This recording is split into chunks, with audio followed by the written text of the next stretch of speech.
to tell you something you may wanna know. You know things, they're not always what they appear to be. And I don't want to happen to you what happened to me.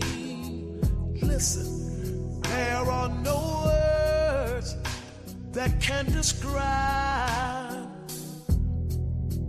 what I felt inside when I found out the man I loved another guy.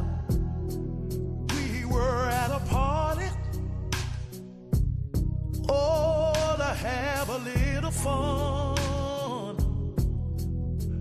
But when I looked around, my man was missing. I walked outside, I couldn't believe my eyes. He was in Bill's arms, breathing hard and French kissing. I was ready for Mary, Susan, Helen, and Jane. When all the time it was Bill that was sleeping with my man. Yeah, Bill has been to my house 1,000 times. He and my man would go camping and fishing. Oh, I tell you, it never crossed my mind. Bill was a friend, and he was God uncle to my only son. Now it looks like Uncle Billy wants to be his stepmom. See, I was ready for Mary. I was ready for Jane. How do a woman compete with a man for another man? I asked my man, why didn't you tell me that you were gay when you knew I built my world around you? And here's what he had to say. I knew I had those feelings, and I didn't want it to be. See, I thought about being with you, girl, I thought it would change me. As tears came to my eyes, he says, I'm sorry I hurt you so, but I gotta pack. Bill's waiting for me, and oh girl, I've got to go. I was ready for Barbara,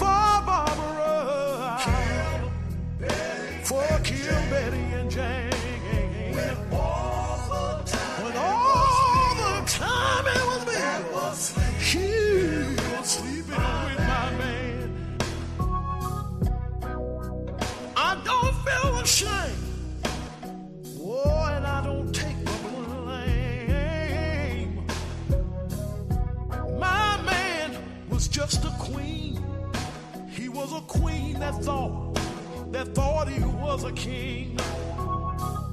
He told me before he left, he says, I know you're hurt. Ooh, and I know you're mad. He said, that's not asking too much, baby. Could you tell my son I love him and I'm still his dad? I was ready for Mary, Susan, and Jane. With all the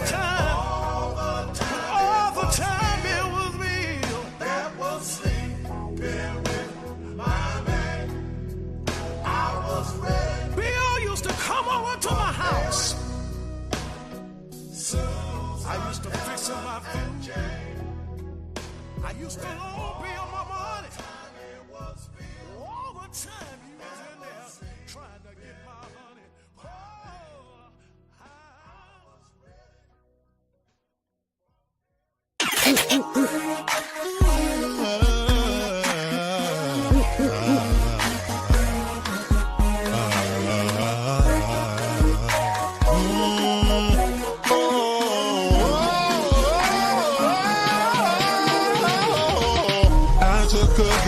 for the team,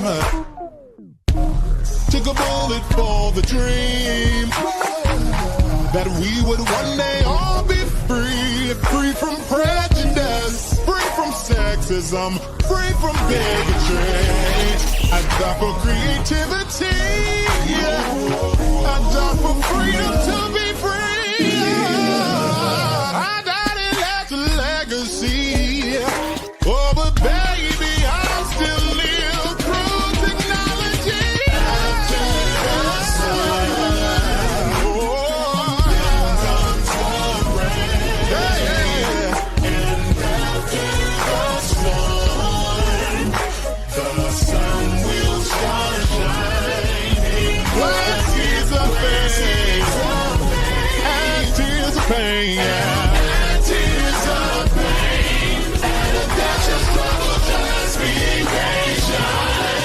Your destiny will manifest, yes, falls in the sea.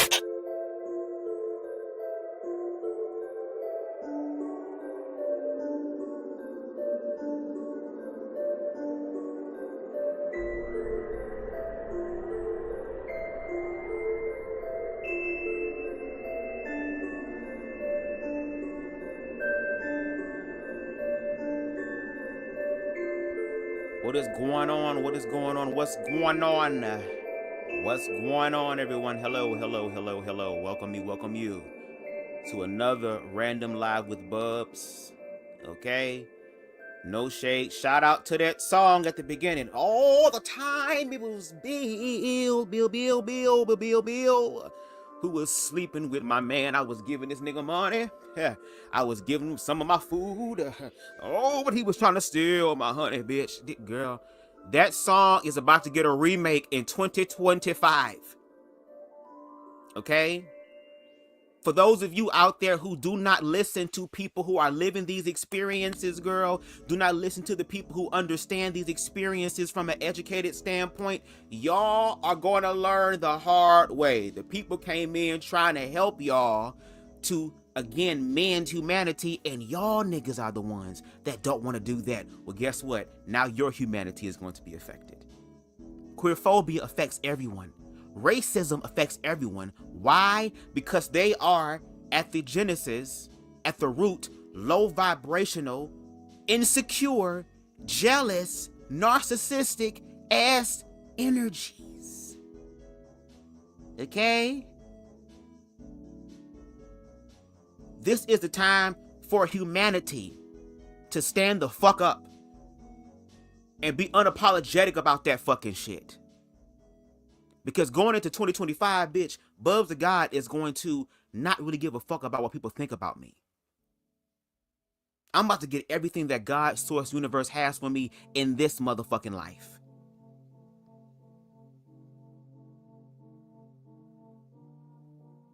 Because just like so many other people, I have spent the majority of my life trying to get myself together. And now I'm finally at that place to where I'm going to live. I don't give a fuck what the next 4 years about to look like. I'm still going to make that choice to live. But we're also getting a prequel, girl, okay, into what the fuck is about to happen in 2025. But before we do that, y'all, what's going on? What's going on? I got my ugly Christmas sweater on, bitch. Okay? Bill Cosby without the drugs and shit. Okay? I look like Libby, bitch, from damn Jimmy Neutron. It is what it is, y'all. You got to use what you got to get what you want, bitch. Okay? And I'm going to try my best to become more visual. And I'm going to try to work some things out with my edited stuff as well. So 2025... I'm going to do the best I can to hold myself accountable for what I need to do more in reference to my YouTube channel, because at this point, I'm time out for like really talking and shit like that, just talking. There needs to be some action, and I'm willing to do that. So I'm willing to do that. But anyway, what is going on? Let me look at the chat real quick. We got Queen Stevie in the motherfucking building. What's going on? We got King Deshaun. Shout out to Deshaun, y'all. Deshaun is the reason why this live is happening, because shout out to the big homie. He always be sending me stuff in my inbox all the time. So it's like when 2025 come forward, baby, I'm gonna have so much motherfucking ammunition, bitch. And I'm gonna let off every motherfucking round, bitch, because there's been plenty of times that my ass has went into situations over-prepared and not even used half of the shit I prepared. I'm gonna say all my shit. We gonna see who's studying and who not studying. Okay? But he is the reason why this live is happening, because no shade. We're going to talk about again how queerphobia affects everybody, even black women, unfortunately, who end up finding out that they men's like other men's. And I feel like the way that we can stop that from happening is if we actually deal with queerphobia. What you resist will persist. And there's a lot of women out there that are very queerphobic who are finding out that queerphobia loves your ass too, bitch, and wants to bring that gay shit right into your face. So you can either learn from it and transcend it, or you can learn and transcend from it in a more difficult public way, like we're about to get into with this live. Okay, but again, shout out to Deshaun. We got Harold in the motherfucking building. What's going on? Deshaun said I had a gay person that was about to take their life because he was about to lose everything. He had no food in the house. He gave me a video of him about to take his life on the streets of New York with passing cars. I gave him $30 because he was very hungry. This is not a game. He was doing everything he can with those apps to make money. The people was messing with his money. They stole $270 out of his bank account. It is very, very crazy out here, and a lot of gay people are homeless. I'm a fine leprechaun. Thank you. You know, this camera is not doing me justice, girl. I look like the Walking Dead in this bitch with these motherfucking freeform ass locks, girl. That's my real hair and shit. And this damn Bill Cosby ass sweater. Pudding pops, you see. But you're right. You are absolutely right, Deshaun. This is not a game. This is not a game.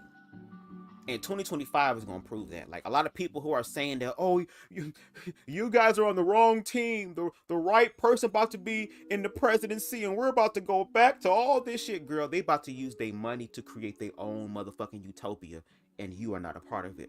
Unless you're ready to offer up some throat or some asshole. Or to abuse other people.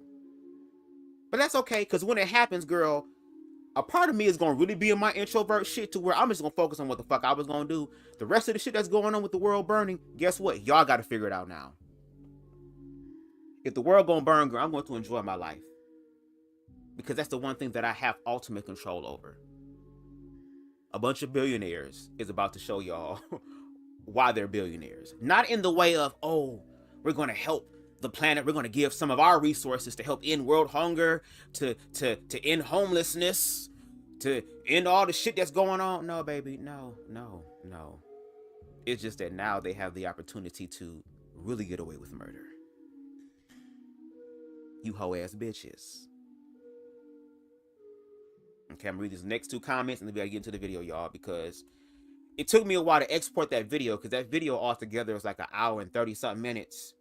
So I'm going to try my best to get through this. No shade. Without talking too much. But again, if I get hit in my spirit, I'm going to do that. And I'm going to have to also ask y'all to raise y'all fucking consciousness. I'm sorry. Not everything going to be easy. Not everything going to be solved in 30 seconds. You're going to have to push yourself. And a lot of times when you push yourself, that's where your blessings are. You got to push yourself to the blessing. And they just going to come to you. You got to do your part to outreach your motherfucking hand and receive the blessing. But anyway, he says, he said that when Donald Trump became president, all his apps that he was doing that was performance, they all canceled his videos that he did for OnlyFans. That's what's messed up. His money was because Trump is going to be president and he's going to take away these apps and everything else. Yep. That means, again, They don't want you to make, girl, see, once we start moving through this bullshit that we get stuck in front of, once we stop being scared of these motherfucking bitch ass roadblocks that we be sitting here demonizing as opposed to working together and working this shit out, we can start focusing on what's really happening. Because the fact that this presidency has happened the way it happened proves that, girl, Americans have failed. Because Americans want to be safe. As opposed to Americans being accountable. And now y'all give a bunch of motherfuckers who have all the wealth in the world to not be accountable these positions of power. Girl. Anyway, let's get into the video, y'all. I forgot to upload this. Hold on one second. Where are we at? Hold on one second. Here we go. I named it DL shit. Because that's what it is, some DL shit. Okay? But before we get into that, give me 1 second, y'all. Boom. Copyright disclaimer under Section 107 of the Copyright Act of 1976. Allowance is made for fair use for purposes such as criticism, comment, news reporting, teaching, scholarship, education, and research. Fair use is a use permitted by copyright statute that might otherwise be infringing. Nonprofit educational or personal use tips the balance in favor of fair use. All the videos, songs, images, and graphics used in this live belong to their respective owners, and BubzDaGawd does not claim any right over them. So, with that being the fuck said, let's get into the video. Y'all ready for the DL shit? Is y'all ready? Y'all better get ready. Up today with HIV, AIDS, any of them deadly sexually transmitted diseases that'll make you die in 2-3 weeks. Put a cell phone like that up. Fellas, lights up. Fellas, if you ain't sucking dick, put your cell phone like that. Let's be real. You know, my family is built on legacy. You know, if I let that slide, that shit slide from my son, from my grandson. I'ma love them to death, but I won't support marriage. I'm not giving my child away to another woman. What do you think about same-sex marriage? It's a sin. You think it's a sin? So you think I'm sinful? What's that? You think I'm sinful because I'm married to a man? Yeah. You do? Yes, okay. You're sinning. You are in a sinful relationship. I actually don't believe marriage can be between two men. You can't blame me for not want to have gay. I'm trying to raise men. Yeah. I even watch cartoons before my son watch it. Like, well, this ain't it. Because the cartoon is loaded right now with a lot of gay shit. But you have to understand with a lot of black families, you could do all that sheltering, cartoon watching, revising different things. You have a workout in your gym that are gay. Yeah. You have men that play football that are gay. Yeah. Probably 70% of them. Because a lot of black men battle with them demons so bad in their spirit that they just don't even know about. And that's why they try to suppress us. But that's another conversation for another time. And that's the motherfucking conversation that we need to start having going forward. We got to delve into that going forward. The queer people already been having the uncomfortable conversations. We've been going into those spaces to have conversations with people who say that they want to have those conversations. Now it's time for y'all to start having those difficult conversations. Or what maybe everybody should start doing is start having conversations that are about accountability and actually walk it the fuck out. Maybe that's the goal. You know, working out your own soul salvation. That's the point. Because if we don't do that, we're going to always be doing all of this here. And one thing has always disappointed me. Black people treat gay people. We are the worst when it comes to treating gay people. And that's one thing growing up, it really always bothers me. And I want to reach out to you and all my gay friends, all my transgender friends, and tell you, man, I got nothing but love and respect for you. I want you to be you. And I wanted you to know that day, because I understand being black, what it's like being gay, because you get mistreated, and it's really unfortunate and sad and stupid, to be honest with you. Host.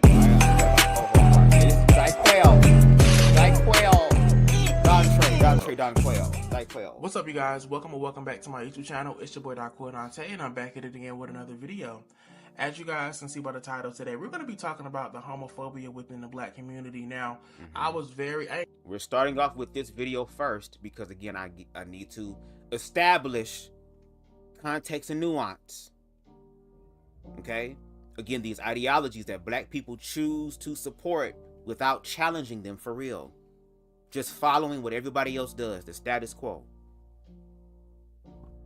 ain't gonna lie, y'all. I was very hesitant with talking about this because I've been wanting to talk about this for a long time. I just didn't know how to really approach it. I know I say that all the time, but really, truthfully, y'all, some of these conversations I've been having lately, they've been controversial. Like the one what I did when I was talking about the I'm not gay anymore, like praying the gay away, that was controversial. Talking about the obsession with down low men, that was controversial as well. So I just have to make sure when I'm approaching these topics, I know what I'm talking about. So yeah, before we even get into everything, I'm not saying every black person is homophobic, because my family, people who I love, they're far from homophobic or whatever, and of course they're black. So I'm not making this video to make it seem like, you know, that's what that every black person is homophobic. I'm not doing that. However, me personally, being that I've you know, I'm black or whatever, and I grew up around a lot of black people, I do feel like it's a lot of y'all that's homophobic, and we're gonna talk about it today. Now, if you are new here, hey, my name is DyQuell Dontae again. I love to come on here and have different conversation with you guys. I really enjoy telling my story, so I do story times and I do reaction videos. So if you skip through my content, you see, make sure you like, comment, subscribe, show your support. I really appreciate that. I'm on the road to 10K subscribers, and I'm also doing Vlogmas this year, y'all. And this is Vlogmas Day 9. Why are so many black people homophobic?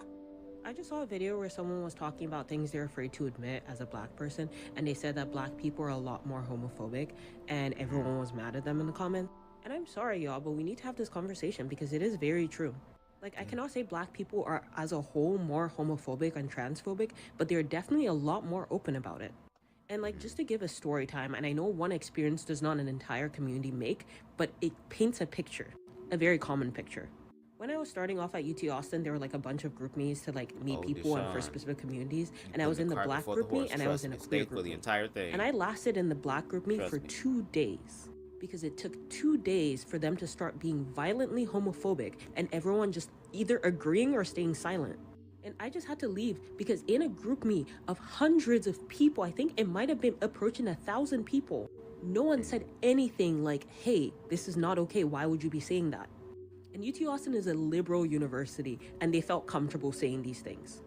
And if you think black people are not more open about their homophobia, just ask a random black woman how she feels about bisexual men or dating a bisexual man, or just how she feels about gay men in general. Do you see how, I'm sorry, y'all gonna see how all this works. Because again, it take me a minute to put everything together, but bitch, when it come together, girl, keep that in mind. How black women feel about dating men who are bisexual and all that other type of stuff. I told y'all, queerphobia gonna come to bite y'all in the ass. It's time for y'all to motherfucking heal from that shit and let gay motherfuckers be gay so that you ain't gotta worry about being married to one. Or you'll have one that's comfortable enough to tell your ass what his tea is. He might be bisexual and let you know that. If you let all those insecure thoughts, not really that's inside of you, but from what other people might say about y'all union, fuck with your situation that could be blessing you in the future. Because again, just because somebody's bisexual doesn't mean that they're going to cheat on you with someone of the same or opposite sex.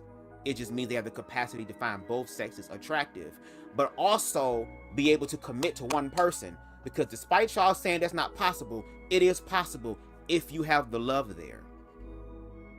But let's continue about the homophobia, which is devoid of love. I face so much more homophobia from the black community than I have from white people. And I don't prefer it in white queer spaces. I am not in white queer spaces. The entire time I was in college, I was only in spaces for queer people of color.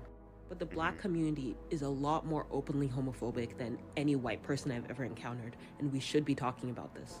And y'all get defensive and say that I'm promoting stereotypes or whatever. It's not a stereotype if it's the truth. I'm sorry. Y'all need to listen to black queer people when we talk about our experiences. I kind of want to give my insight on how I feel about everything. The blatant homophobia within the black community has persisted for many decades. As a young gay black man growing up, I was forced to question my identity.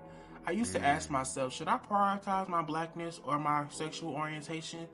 As a community, it took me years to come to terms with my sexuality because I believed it to be morally wrong to be gay. Growing up, the people around me treated homosexuality as a sin. Along with religion, the hypermasculinity within the black community forced me to hide anything that may make me appear gay. Being black in America is already a constant struggle, being subjected to things like police brutality, stereotypes, mass incarceration, and microaggressions. Okay, so I cannot get past this conversation without talking about, you know, parents having like a this thing where it's like toxic masculinity when it comes to black men. Now, before we get into the whole part about parents and children, since y'all love talking about the motherfucking children when the gays in it, oh my God, protect them. But we also gonna talk about how y'all also do y'all bullshit about children that might be gay.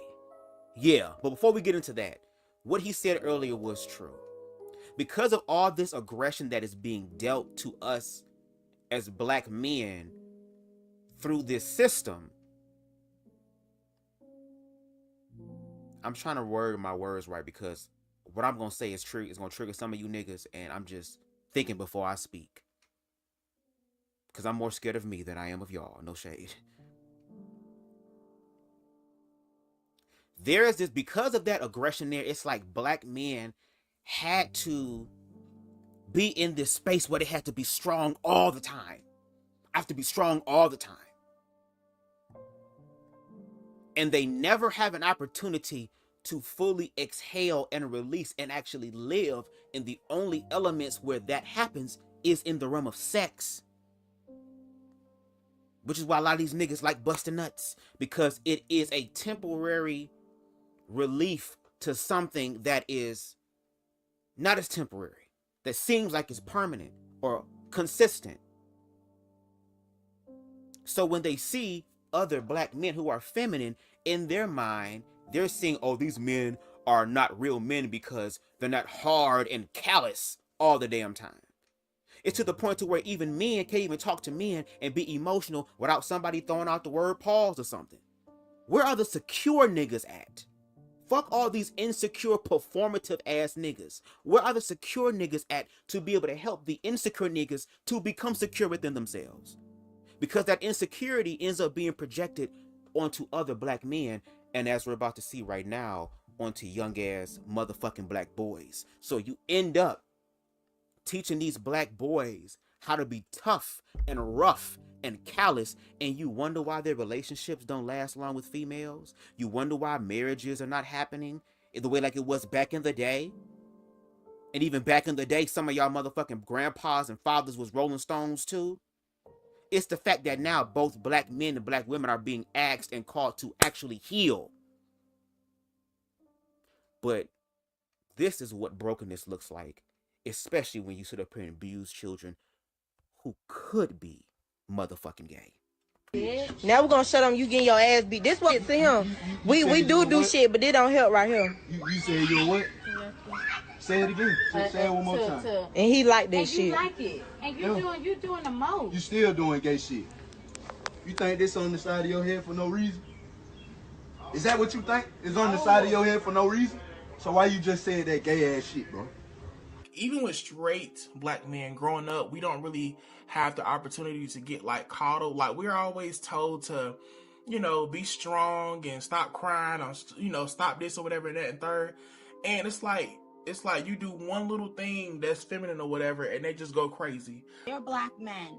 You are the only men on this planet that as little boys, you don't get to be nurtured and treated like a child, like a baby, like someone's thing that needs to be loved and hugged and kissed and told that we love you. Because a lot of times, especially black men, they're not allowed to even show their emotions, even when they're young, and get told like, you know, oh, you gotta man up and you gotta this and you gotta that, and you gotta be the man of the house before you even, you know what I'm saying? Like, it's two instances I want to talk about today, y'all. One, before you get into that, DyQuell, no shade, Nikki said something that was paramount, and now I'm thinking about it, because everybody loves talking about slavery, and I don't mind talking about it either, because there's a lot of information there if we actually delve into it. In slavery, black people were seen as property. They were seen basically as robots before the robot AI robots. They were seen as machines. Y'all do this work for us. We beat you. We do all these things. Maybe reward some of you niggas who are, again, the best employee. So all this type of shit. They would take these black men who are strong, naturally, organically strong, and would break them down in front of everybody. Because of that, the mothers would fear for their sons' lives, which is why they felt like they had to love and nurture them. And y'all be saying, well, that's probably the reason why some of these boys soft now, because they had an overbearing mother. And in some cases, that is the truth, because there are some people who have been honest and real on these platforms who have shared their experiences about how they had overbearing moms. But what happened? They got around black men who were okay with sharing love with other black men that was not in a sexual or romantic way, but in a brotherly way. So maybe if the daddy was there to hold his son. I forgot the name of the individual. Again, he's a black guy who's a martial artist, bald head. I think his name is Jason White or something, if I'm not mistaken. To me, he has like the perfect blend of what, or the expression of what tough love looks like. He trains these young boys to prepare for life, because life don't hit you. And life don't give a fuck about your race, your sexuality, bitch. You're a human, it's going to hit you. But for black men in this system, he's trying to help black men and young black men and black boys by saying, hey, life is going to hurt sometimes, but let me tell you how you should handle your emotions. I'd rather you cry and get this out than to hold it in and you go in and do something dumb and take someone's life, and now your life is taken.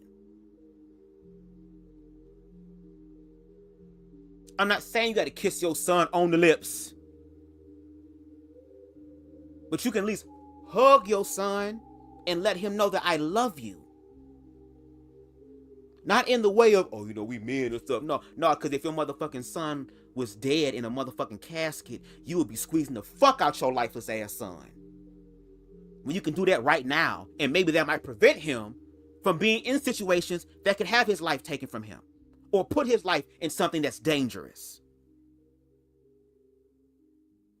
But in the words of Earth, Wind, and Fire, and I love old school music, so I'm talking to some of you old school niggas who's listening too, because I know y'all do. You turn down love like it's really bad. Yeah. Ow. You can't give what you never had. Yeah. You can't give it. So actually learn to deal with your emotions. Tap into love so that you can end up balancing out the conversation for black boys. Instead of telling black boys, oh, survive the encounter. You have to be strong. You have to be this. You can say you can be strong, but also be human. You can be strong, but also be aware. You can be strong, but also be nurturing. And for you niggas that love using motherfucking warriors and shit like that, what do y'all then say about samurais? Them niggas was slaughtering motherfuckers and all type of shit. Was writing all type of haikus and poems and shit and gardening and shit. Is y'all niggas gonna be some plant daddies in this bitch? What are y'all gonna do? Anyway, let's continue. And shout out to Deshaun, y'all. Deshaun is the nigga of the month. Let's continue.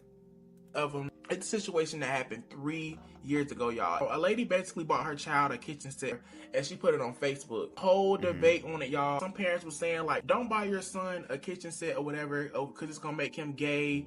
Buy him a tool set. Like, it's just weird how some people like really think like this. Like, it's crazy. Like, I remember growing up and I used to be around certain family members or whatever, and if they was to see me washing dishes or what else I would do, clean up or whatever, oh no, that's for girls, that's for girls. Like, y'all be surprised. Like, it's crazy. And I'm pretty sure it's some black. Got it. So you want these niggas to just make oodles and noodles and ramen, all this poisonous shit, right? You want this nigga to make some quick shit. Got you. You want a ramen noodles ass nigga. That's cool. You don't want no nigga know how to cook that can say, you know what, baby, I know you tired. I know you got shit going on. You got the flu and shit. You got Corisha again. I don't know how. Go lay your ass down. Let me cook.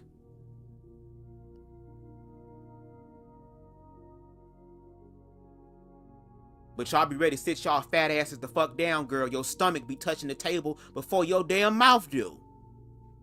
What you make, baby? Households that raise their children like that.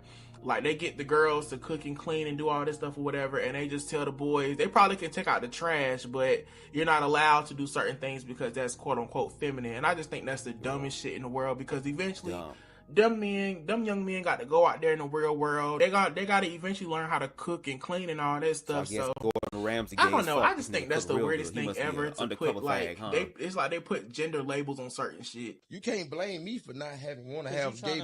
I'm trying to raise men. Yeah. I even watch cartoons before my son watch it. Like, boy, this ain't it. Because the cartoon is loaded right now with a lot of gay shit. But I have to understand what a lot. But you can't sit up here and teach your son how to read the back of a motherfucking ingredient list that have all that GMO shit in it, so that your son is getting big like you. You too busy talking about these damn cartoons. You need to worry about them damn calories and what you could be teaching your damn son about calories. I think that would be the best bet. And it's funny again that the kids, when the gay shit come in, it's too damn much. But your kids can watch Scandal, your kids can watch Empire, Jamal, except for Jamal, because that's that gay agenda shit. So all this other horrible shit that white people be saying black people do, y'all be for that shit. Y'all like that shit. Y'all make sure to run that shit up. But as soon as the gay shit happen, oh my God, it's the gay agenda. Oh my God, it's the gay agenda. A lot of black families, you could do all that sheltering, cartoon watching, revising different things. You have that work out in your gym that are gay. Yeah. You have men that play football that are gay. Yeah. Probably 70% of them. Because a lot of black men battle with them demons so bad in their spirit that they just don't even know about. And that's why they try to suppress us. But that's another conversation for another time. You could do all that revising. You could do all that looking at a cartoon before he watch it. You could do all the opening up the ice cream to make sure it's not a rainbow in there. And at the end of the day, his sexuality is still going to speak for itself. Not necessarily saying your side. Because I'm not just speaking on your son. I'm saying in general, his sexuality is still going to speak for what it wants to speak for. Watch this though. Before we watch that, watch this. Hold on. That, what he said was the truth. And that's something that y'all parents going to have to deal with. Let me blow myself up with this ugly ass motherfucking Bill Cosby sweater on, girl. Looking like what's the name from Jimmy Neutron. Listen, that is the truth. We live in the era now of technology, which things can be shared faster than this. And I literally just had a conversation / interview with Overseer Romeo Parks Weekly, who is a gay man who has a husband and is an overseer and a pastor, bitch. Whether you wanted to or not, he's that girl. Who literally said that when he was younger, that they went to this makeshift ass He-Man Woman Haters Club ass clubhouse, bitch. And they were looking at adult magazines that a child was able to get from their home. So to Big Smelly Sexy's point, you cannot shield your child from things anymore. You got to educate them.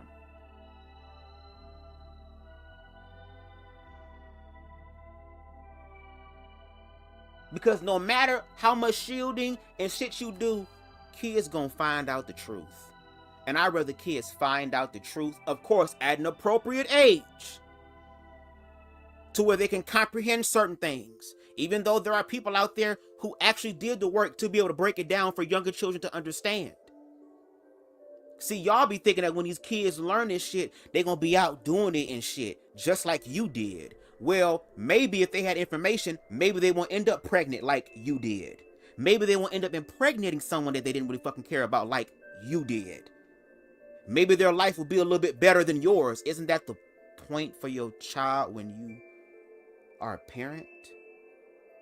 But see, y'all have this whole structured type of way, and I get that because it seems like that's the safest way, but your child may not necessarily follow the path that you have for them. One, because it's their fucking life. When y'all die, they still have to live. So wouldn't it be best to be able to help them to understand what their truth is at a young age, so when they get into the world, they don't have to be like individuals like me, who had to be in my 30s to be able to really let go of some shit that happened to me when I was a child. And what was happened to me as a child was not no sexual abuse. It was physical abuse by my heterosexual peers who fucked with me because I was gay. Even when I didn't say it at the motherfucking time. But them niggas knew. So if they knew before I knew, where the fuck did they learn that shit from? Oh, some of they ignorant ass, stupid, dumbass parents.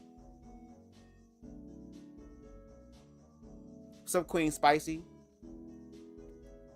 And when it comes to these type of topics, this time I'm going to be speaking from now on. Because I already tried to have the peaceful conversations. I really tried to come in leaning in with love. But bitch, everything has a breaking point and has a limit. Including this love here. So now the love that you want, you can finally get from your Lord and Savior. From me, it's going to be smoky type of love.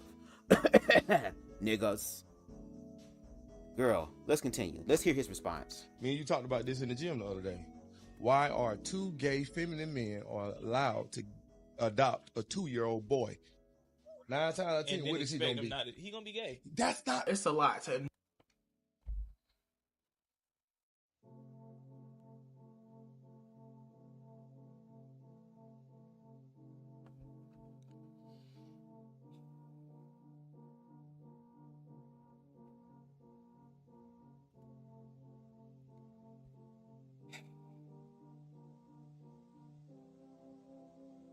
In everything that's in my soul today, everything that's in my soul, I'm gonna beat your motherfucking ass. And I mean that. Saturday morning, 11 o'clock, Walmart 280. I'll be there, bitch, you be there too. In everything that's in my soul today, everything that's in my soul, I'm gonna beat your motherfucking ass. And I mean that. Saturday morning, 11 o'clock, Walmart 280. I'll be there, bitch, you be there too. In everything that's in my soul today, everything that's in my soul, in everything that's in my soul today. Girl, everything in my soul. Do you see what these girl, insecure ass niggas? Bitch, what? Y'all really believe that? So bitch, if that's the motherfucking logic hole, then what was the situation before TikTok, before Instagram, before social media, before TV? Who influenced the fags? Where did the fags come from? The fags didn't come from us because, again, we can't. We can't, girl. It's all of this. We can't. So where the fuck did it come from? Oh, it came from y'all motherfuckers.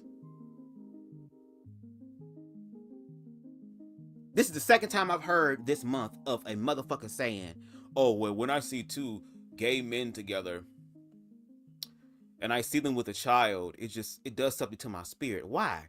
You the one that is taking this. You the one thinking about this. And if you're a heterosexual man, why are you thinking about 2 men's dicks touching? Why are you thinking about fucking another man in the ass? Why are you talking about nut in the stomach for some of you niggas that have stomachs? Okay? Why are y'all so worried about the gay shit more than the gay shit? Oh, because maybe there's something you want to tell us. Maybe you have some deep down desires. Because after this video with the queerphobia, we're going to get into the whole DL of it all. And to Deshaun's point, because he spoiled it, but that's okay. I ain't going to be just talking to black women. I'm going to be talking to you gay motherfuckers too that fuck with trade. Thinking you going to fall in love and happily ever after, bitch.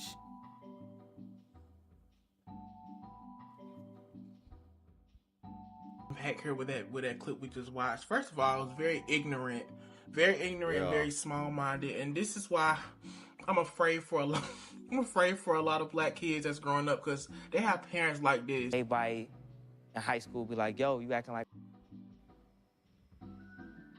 like dawg, you gay? And I used to deal with that when I was in high school. And what happened is it made me kind of like homophobic, because it's like I would like go back and like question myself, like, damn, why does everybody else walk like this and I walk like this? So why is then you start just looking, because you don't realize until you're in high school, people like, yo, fam, look at you, look at how you act. if you see something and you don't want to be that because it's such a negative connotation towards it, good question, Harold. You try to separate yourself from it so much that it made me homophobic. By the time I was through high school, like anybody that was gay, I was like, yo, get away from me. And really, like Tupac said, started hanging with the thugs, and you look up, and all my friends were like really thugged out. And it's kind of like I was racing to try to find that constant masculine role model right there, to the point where it's like I would really discriminate. Like I used the was condescending towards gays and look down upon gays. And I remember my cousin told me that another one of my cousins was gay. And at that point, it's kind of when the turning point where I was like, yo, this is my cousin. I love him. Like, and I've been discriminating against gays. It's like, do I discriminate against my cousin? And then everything starts to click. You know, he brings his partner with him to like Thanksgiving and all that. And you just had to sit back and think, like, damn, you know, hip hop really is about, it seemed like it's about like fighting for your rights in the beginning, about speaking your mind and about breaking down barriers or whatever. But everybody in hip hop discriminates against gay people. To me, like, that's one of the standards of hip hop, is to be like, yo, you fag, you gay. Matter of fact, the exact opposite word of hip hop, I think, is gay. Like, yo, you play a record and it's like whack, that's gay, dog. You know, if it's good, that's that hip hop right there. You see what I'm saying? It's like the exact opposite. So it's like me speaking for my entire culture, or me looking at my rappers out there, hip hoppers discriminate against gay people. They feel like they can't act. Hold on one second. Everybody, don't throw me off. I really want to say this. I want to say this to America. I want to. Speak your mind. No, he was just throwing me off just slightly. I wanted to just come on TV and just tell my rappers, just tell my friends, like, yo, stop it, fam. Like seriously, that's really discrimination. To me, that's exactly what they used to do to black people. I'm just trying to tell people, just stop all that. Y'all, this was back in 2005. I'm pretty sure 2000 and motherfucking it wasn't 5. even a lot of hip hop artists coming out defending us. So I appreciate him for that. Challenging in that is now, before we get into this one, because they bring it up, see how he covered everything. Shout out again to Deshaun, because Deshaun really is a GOAT. No shade. Here's the thing. First of all, it'd be so funny to me how these hip hop rap trap ass niggas talk about, oh, that shit gay, and what y'all got is real. This whole death and destruction hypermasculine thing, when that is not even y'all real ass shit, because when you look at actual hip hop, it was promoting consciousness. It was music that uplifted and encouraged black people. It wasn't until the motherfucking hardcore gangster shit that popped up in the 90s came through to where you niggas have solidified and identified with this trap ass thing, which literally is a play on y'all anger and y'all emotions. So instead of y'all focusing y'all anger and y'all emotions on the individuals who are really oppressing y'all, the oppressors have found a way to be able to take that energy, manipulate it to where y'all fight each other, and they make money off of it. But then have the nerve to sit up here and talk about some shit being gay, and that is a horrible thing. I've heard niggas say that there are snitches. A snitch is the same equivalency of a gay man. And where do snitches end up if you understand hood lore, hood terminology?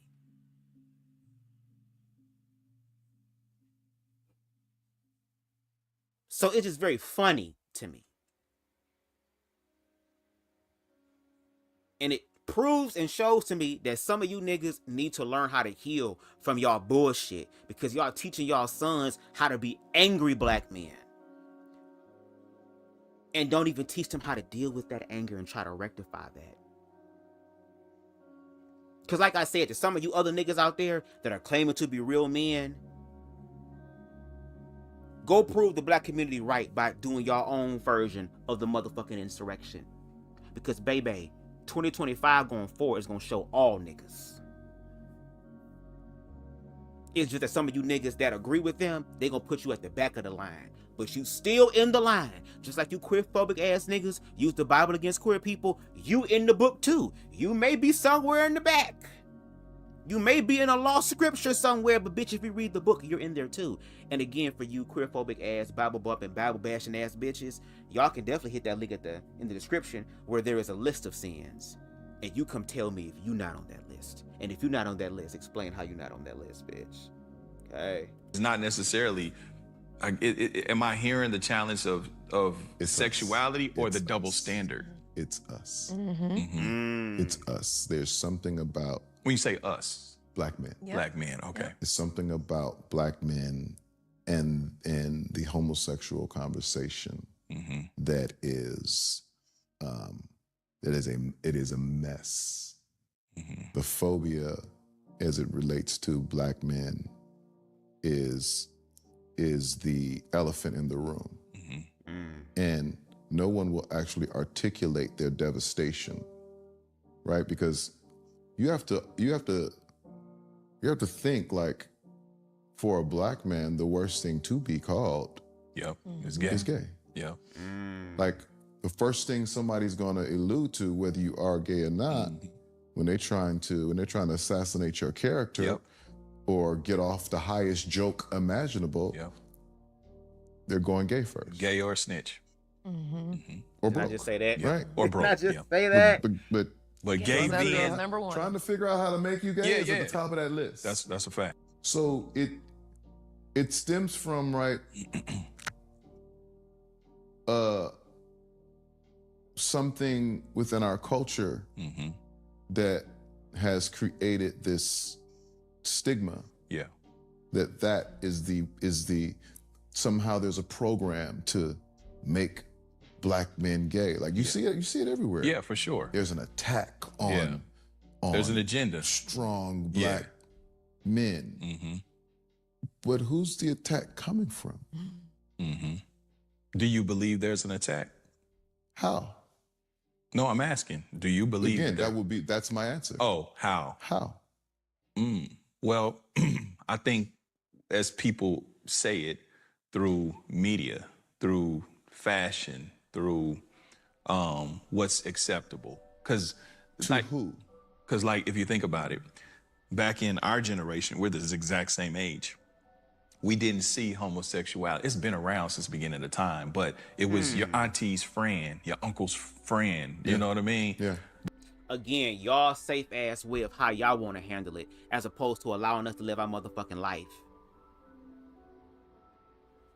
But now it's more in your face, more acceptable. It's more mainstream, actually trendy.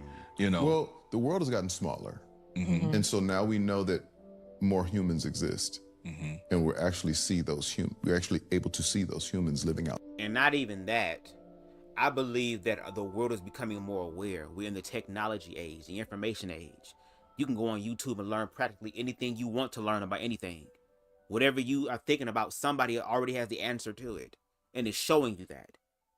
And again, queer people have always been creative. We've always been creative. It's just that now queer people have the ability to control their own narrative and be given the opportunity to be able to express themselves in the way they know how to because they're gay.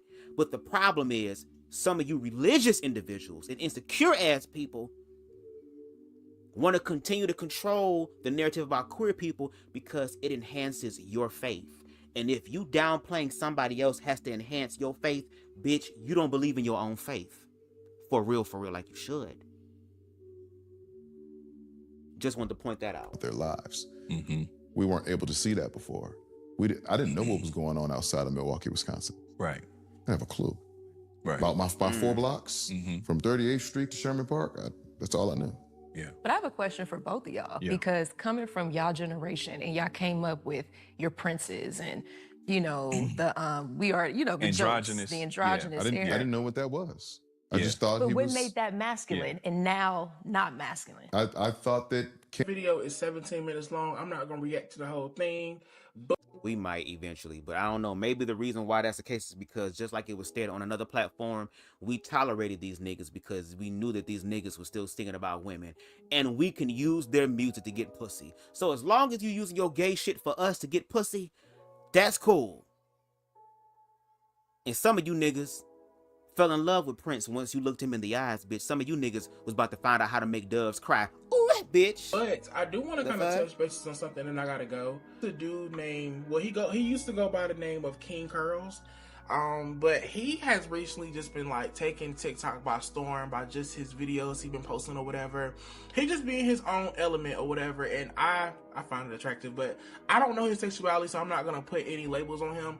But he's been, like I said, he's been going viral on it since he's been like, you know, doing his thing or whatever. It's been straight dudes against the wall or whatever, and they just been in their own little element. Hey man, y'all need to throw me out with this gay ass dancing on the wall TikTok dance, bro. Y'all nigga, bro, I don't know what's up with y'all, but I see every nigga doing this shit. Like, ain't nobody gonna say this shit gay, bro. What the hell? I'm weak. Everybody in the comments saying he did. Now, no shade. Some people might say, Bubs, you talking about making everything gay and stuff, but then every time a motherfucker say something about some gay shit or against some gay shit, y'all end up calling him gay. Ain't that the same motherfucking thing to you basic mind assholes? Probably so. But for those that understand context and nuance, if you are a heterosexual man and you're saying every man you see is doing that, first of all, on TikTok, you get to decide what you want to watch. You can scroll, look at shit like, nah, I'm good or whatever. Why are you watching boys do that dance? Why not watch the girls do that dance? Hell, the way that man was dancing, he low-key could be dancing as if though he getting danced on by the thickest chick in the motherfucking place, and he trying to find his back and not fuck his leg up because I might end up dead. Do you get what I'm saying? But it's the fact he was doing all of this and looking in the back and all this shit. Niggas are saying, if you so pressed by that, are you turned on by it? Because there's so many women on TikTok. There's so many women with big breasts and hips and ass and thighs and all this other type of shit that you can go look at and spend your time and energy and effort on that. But why are you watching the niggas do that and saying, anybody gonna call this gay, bro? And then, unfortunately, from what some of the gays are saying, I don't fuck with DL niggas. I like open niggas. Girl, I don't like closet ass niggas. Girl, stay away from me, please. I ain't got time for that shit, bitch. I'm 33. Okay? Girl, let me continue. It's other videos I've seen about it or whatever, people hating on him or whatever, but I can't find it. I just saw that one. Guys, welcome back to my YouTube channel. It's your boy DyQuell Dontae, and I'm back here today with another video. As you guys see by the title, today we're gonna be doing another reaction of these women finding out their man is down low. Now again, DyQuell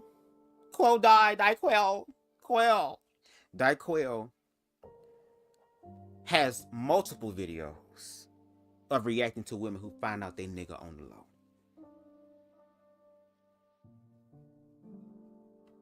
This is one of a few. So again, you can go to his platform and you can go see the rest of them for yourselves.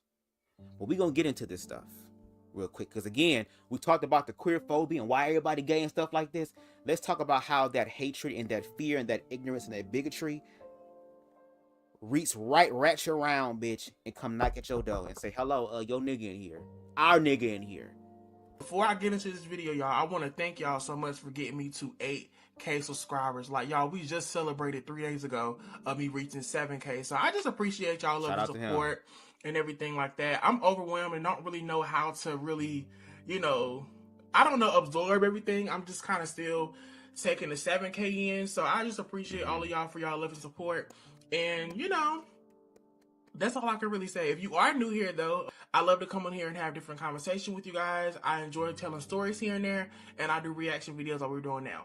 Now, the first part, I was not expecting y'all to tune in and watch it with me or whatever, because I'm so, you know, sometimes you can get carried away with just doing one type of content, and you don't know if people are going to support your other content. Now, I decided to pick 3 girls or whatever from TikTok. One girl, her story time is 20 minutes long. So if y'all willing to sit and watch it with me, that'll be cool. Y'all know me. This is what I do in my free time. I'm nosy. I like to look at people's story times. I'm messy. But yeah, let's go ahead and get into these reactions, chat. Okay, I'm finna give y'all the story time. Just a warning, I don't need anyone to bash me telling me I should have known, I should have seen the red flag. I didn't know. I didn't know no better. It's not my fault. I didn't do nothing wrong. Like, I'm a victim in this situation, and I'm not trying to bash him either, but he keeps bothering me. So, yeah. So, I met this guy last year. We got together September 23rd, 2021. Would have been a year. I found out he was gay September 1st, 2 days ago. He had just moved back to Dallas. He is from Dallas, from a different state. He didn't have shit. He didn't have no job, no car, nothing. For a long time, it took him forever to get a job because he didn't have no license, social security card, birth certificate, nothing. Honestly, that should have been a red flag. But I seen potential in him. Like, I don't know, we was both 19. I'm like, okay, I could help you get your birth certificate, get your social, you can get a job. I just carry, you know, this, that, woo. He didn't stay with me. He was staying with his auntie. His family up and moved and left on his ass. And he asked me, can he stay with me? This is about December. I let him stay with me, but about 4 weeks, I got tired of living with a nigga who wasn't helping me pay my bills. I'm gonna be real. And then one day he went through my phone, like 2 weeks for my birthday. My birthday's in January, so about a month. He went through my phone and he accused me of seeing something. He didn't see nothing. And he punched a hole in my bathroom door. So that's when I kicked him out. So since that day in January, he hasn't lived with me since. Because, bitch, you don't pay no bills here and you damaging stuff, you gotta go. So from this day, why is it always the download dudes that are like bums? Like, most of them, the ones that I've interacted with, they've always been like bums, but I don't know, the dick be good. So I don't know, but they be bums. They ain't got no money, they ain't got no job. They always. And it's so funny how the gay men and the black women are saying the same thing about these niggas.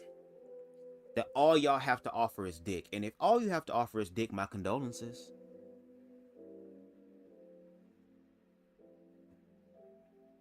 My condolences to your life. But then these people end up preying on people. They end up manifesting people that they low-key are not qualified to be with anyway. And the person that is giving them this energy needs to be aware of what the fuck or who the fuck they're giving their energy to. Because if you don't have self-love, you will paint the red flags green and try to make this shit fucking work. And then once the reality hits, now you got to share. And again, shout out to these women who are speaking their truth. I was ready for Mary, Barbara, Susan, and Jane. But all the time it was Bill that was sleeping and sucking and swallowing and cuddling your man. This is so horrible. But again, when y'all do that queerphobic shit, and even for you motherfuckers who are quiet against queerphobia, because being quiet is also being complicit, girl, the universe, God's source consciousness, sees all the bitch. Even though humans may not see it, God, source universe consciousness, sees everything. Everything. We need to rise some damn where. And we're not going to do too much on her time, y'all, because she did say she was 19 when this happened. And I've done way dumber stuff when I was that age, so I definitely get it. Let's keep watching. Forward, he started living in motels with this older man, which that should have been a red flag, but I didn't think too much of it because, honestly, one, I was just happy he was out my house, and two, he was making money because he was selling stuff outside the hotel, if you get what I'm saying. So then he started hanging out with a different older man, and it goes from him going into motels to him going to hotels, like Hilton, 5-star hotels. So I ain't gonna lie, I'm a little jealous because I'm like, the fuck? Like, you know, this was weird. But I wasn't thinking too much of it. I'm just thinking he got friends who got money, but you don't got no money. About April come around, I found out he cheated on me in March with an 18-year-old girl. The guy who he was living with in the hotels took him to go cheat on me with this girl because I feel like that's an honorable mention for what I'm going to tell y'all later. And I didn't leave. I got my league back. I wish I would have left, though. But if I would have left, I would have never found this out. I also forgot to mention him and the guy moved into a very nice luxury apartment at this point, and he got him a job. And he said the guy was his roommate. I never seen or spoke to the guy at this point, so I didn't know the guy was gay. I used to make remarks that I felt it was weird you could get a job and help him pay his bills, but that was the whole reason I kicked you out. Like, that didn't make no sense to me, but I used to just make remarks like that, like being funny, like, you gay, but I wasn't for real. When he did that sassy stuff where he sat in his chair, he gave me this chair back, y'all. When he sat in his chair, that's when I felt like he was sassy. So I finally decided to leave him alone, like, maybe last week, because I'm just done being disrespected. And he won't, like, leave me alone. He keeps bothering me. So I decided to go to their house and run through the garage. Okay, so whenever I ran into the garage it was actually 2 weeks ago. That was my first time ever speaking to his roommate. That's when I discovered the roommate was gay, because I could hear it. And he was just talking mess, like, you doing all this for community dick. So I'm like, okay. So then I had a problem with him because you was taking him to go F the 18-year-old and then bringing him back to my house. So fuck both of y'all. I'm not paying for that garage. So I decided to leave him alone. Like, I just don't have time. It has not been peaceful. He won't stop bothering me. He keep coming to my house, harassing me, bothering me.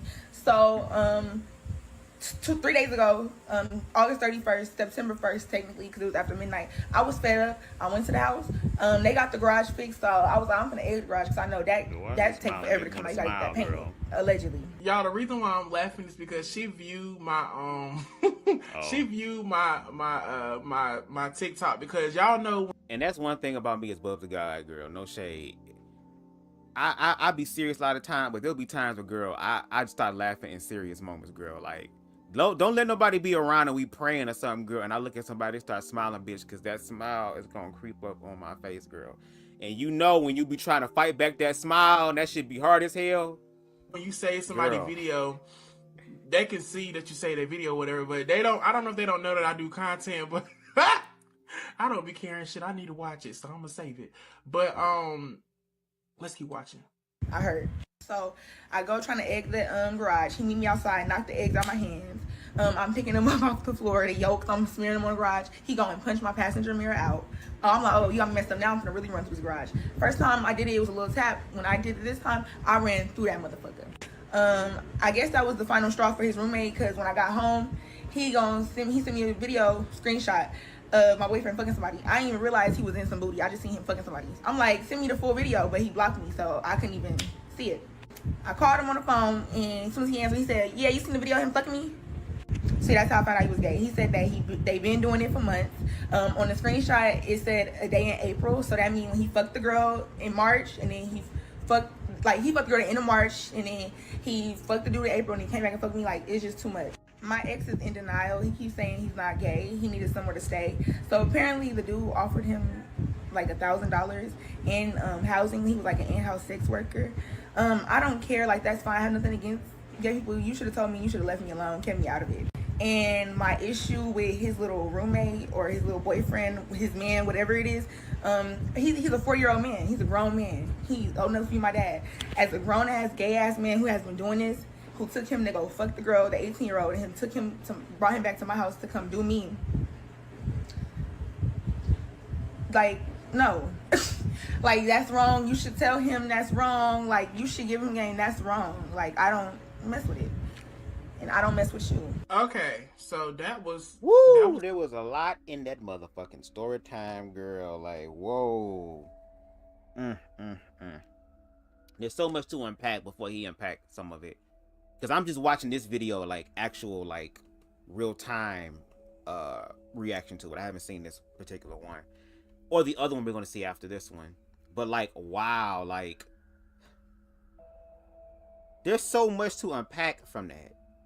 You got niggas who are hobosexuals who will fuck for a place to stay. You got some niggas, girl, who are quote-unquote gay for pay, because there are gay men out here who have money. Just like they do the same thing heterosexual niggas do. They just do the gay version of it, to where they will pay motherfuckers to fuck them.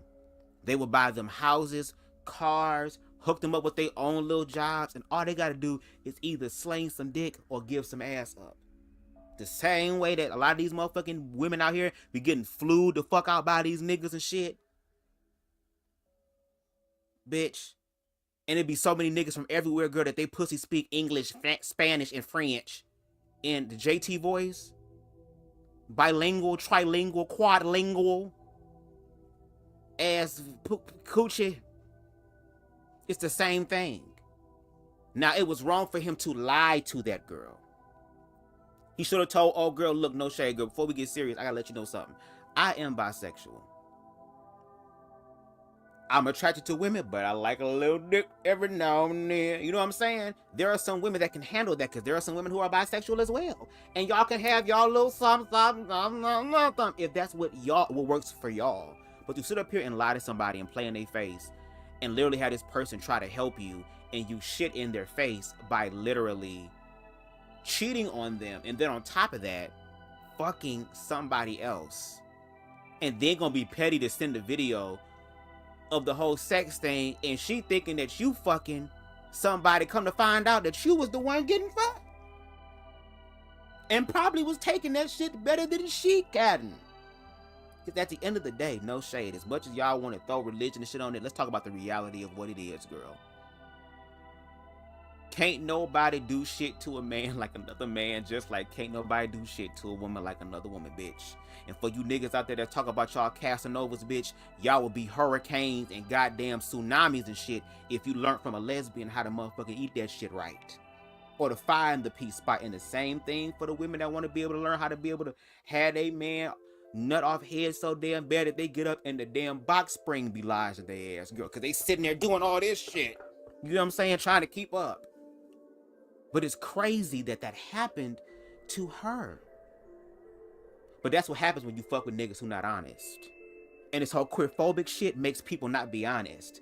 And what it's gonna do is amplify all that DL shit to where a lot of y'all women, like Deshaun said, that's over here talking about, yeah, fuck them fags, you're gay and all this shit, fuck y'all. Guess what? You may find out that you was ready for Barbara, Helen, and Sue. But it was your man that was getting bent over and got an arch that's deeper than yours, boo. Do you get what I'm saying? Either we can have this conversation about queerness and the other side that is so resistant against it actually be honest about their fears and work through it.